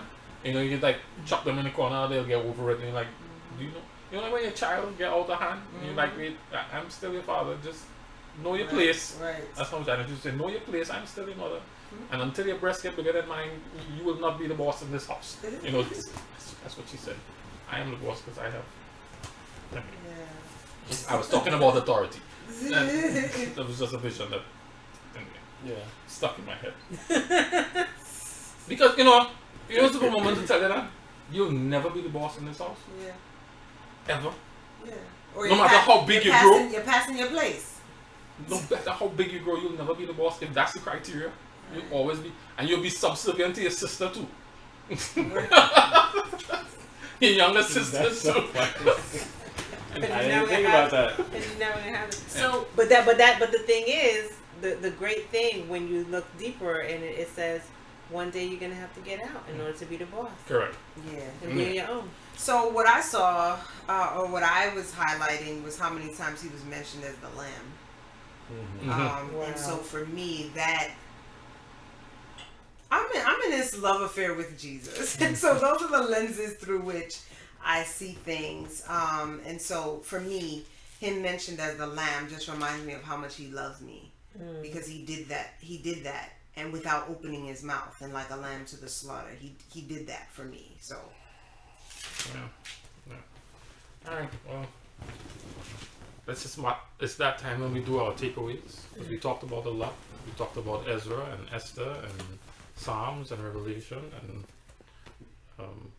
what are you going home with?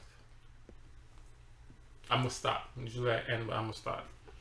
It was your responses to the in-between period.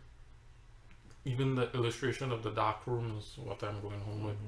And Kenrick's articulation of the idea of waiting. Just waiting in that period and remembering what he said. Or even if you don't remember, you just wait. Because, things, you just wait. That's my takeaway. Wait. Wait in the dark room. Because it takes time. If you come out too early, you're going to overexpose. Right. So that was my takeaway. Oh, and hi, Sharika. Shanice? One of my takeaways was that if God tells you to do something, despite how you feel, how much authority you feel like you have, despite how much how much you are going to double guess yourself based on people asking you questions and people taking a triple look at what you're doing, that if God said to do it and you're clear, to stick with it. Mine was going to be timing, but I think what Sherry mentioned about what we just talked about, what she just read in Revelation, doors that God can't shut. Got doors that cannot be shut if God opened them. That's part of my takeaway. Just remembering that He's the creator. He has the authority. And no matter how much value you place, we place on people and the assumed power they have. That if God meant for it to happen, then it's gonna happen, and you just trust Him. Oh, please, if you're listening and still on, please share your takeaways in the chat so we can include them once Shari is done. Please share your takeaways with us so we can include them in the conversation. So the word authority was thrown around a lot tonight, from different aspects, and so what I am taking away is that my calling and my assignment is on the authority of the Word of God, and I ought to move like it is. And whether that means explaining or not, and I'm sure the Holy Spirit will lead me in the moments when I need to explain, but I believe that God is asking me to move as though I am on the authority of His Word. So that is my takeaway. I need my prayer will be that God would embolden me, like Ezra and like Nehemiah, to just do it and be like, yeah, I'm in here. That's my takeaway. I got you. Lorraine says, my statement, don't doubt in the dark what God told me in the light. Yeah. So I need to use what His Word says as my light to get out of the darkness. Alright. Yes. If you have any others, we're going to pray, read them after, if you know, because there's a small delay. Or Cleon's adding, God's validation is enough. Don't get caught up with seeking validation from others who have no heaven to put you in. Come on.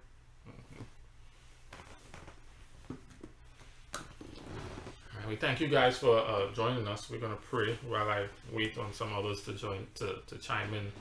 But just a reminder of why we do this forum. It's not just because we like to have, you know, these conversations, even though we enjoy them.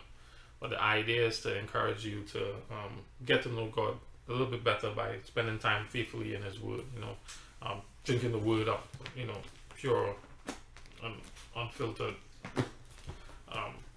Because sometimes it can be a challenge, gleaning anything from this or gleaning meaningful things from it, you know, and sometimes, as Shari pointed to before you guys came in, you know, there's some richness from reading and studying the Word of God with others and in community that's different. It is. From when you just study or read by yourself. And so we want to equip you and empower you to have this thing be more meaningful to you. So Shari, would you pray for us to close? Sure. Will you pray? Can you lift up a young lady? My mom has been friends with her for years, and she's in the hospital and she's not doing really well. And so I want to throw out, her name is Latoya. So For sure. Also lift up Audrey. She was here today, and I think she has some things going on at home with her. And I've never seen, Audrey's always a bright light. Today she was a little dim. So if you could lift her and her family up. Sure.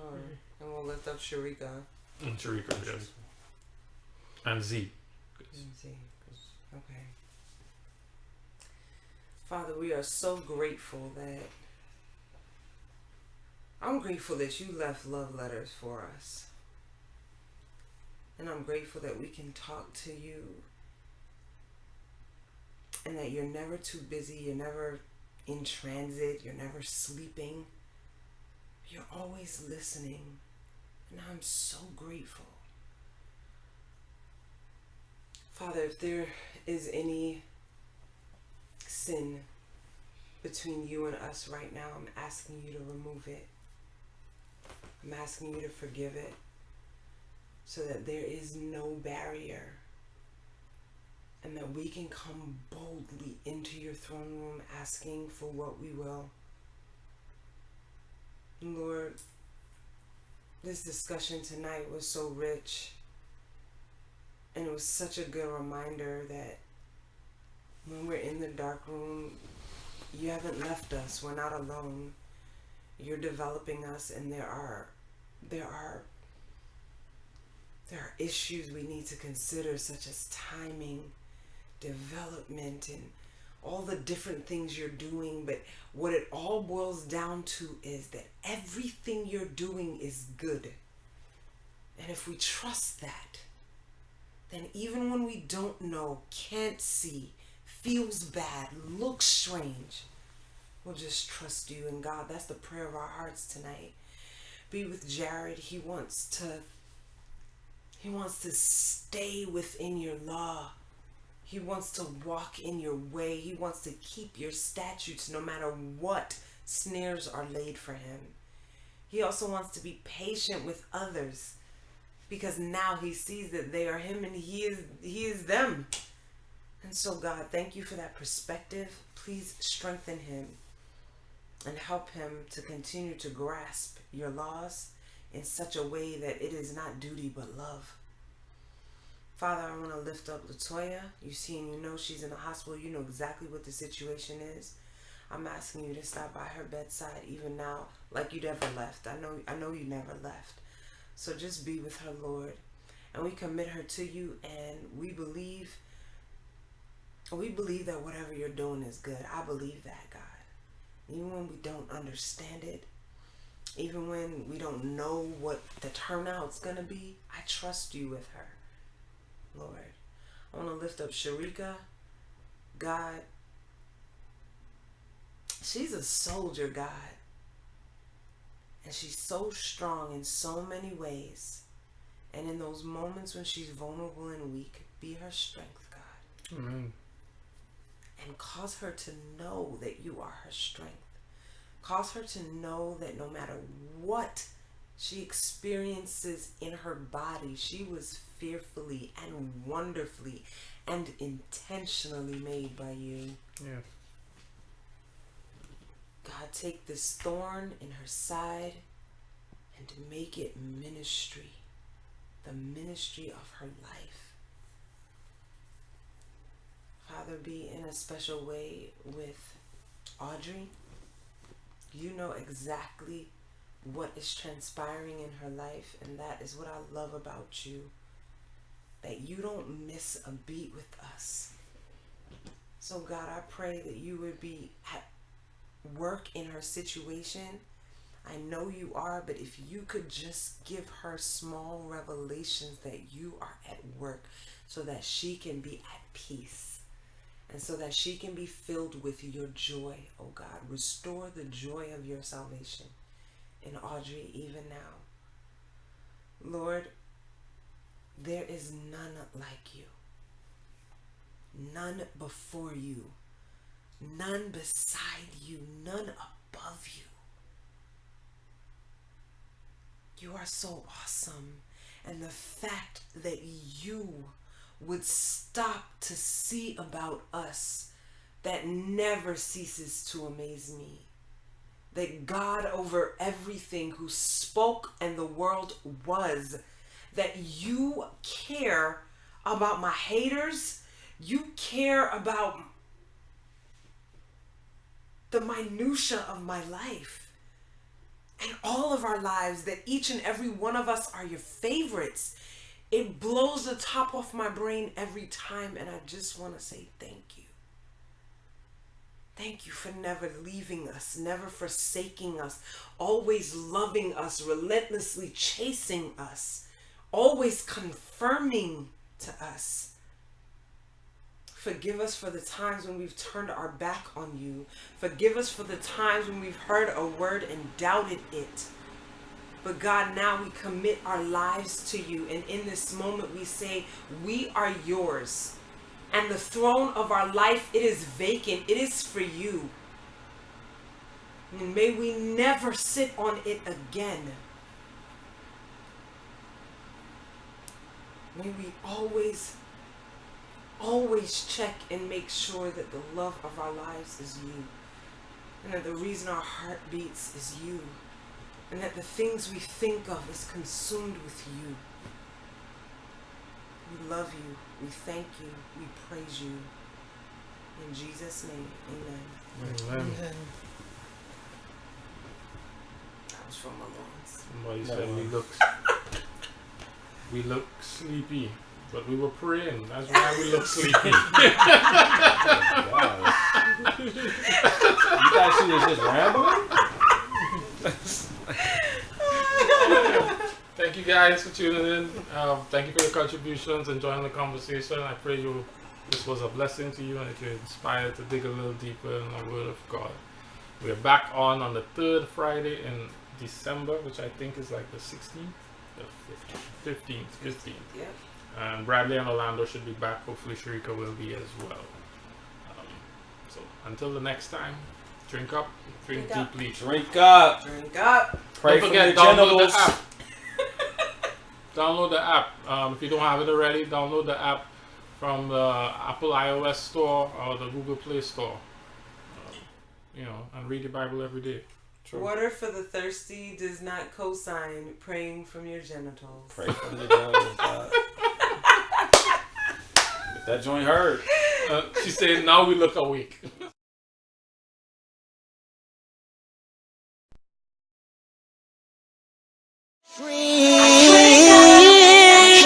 You're like water when I'm thirsty. Drink. Like water when I'm thirsty. Drink. You're like water when I'm thirsty. Drink.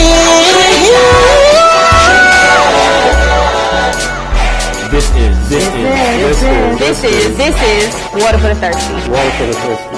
Water for the Thirsty. Water for the thirsty. Drink up. Drink up. Drink up. Hashtag Instagram, Facebook. We all there. Follow us. Tweet us. I have a mic on right now.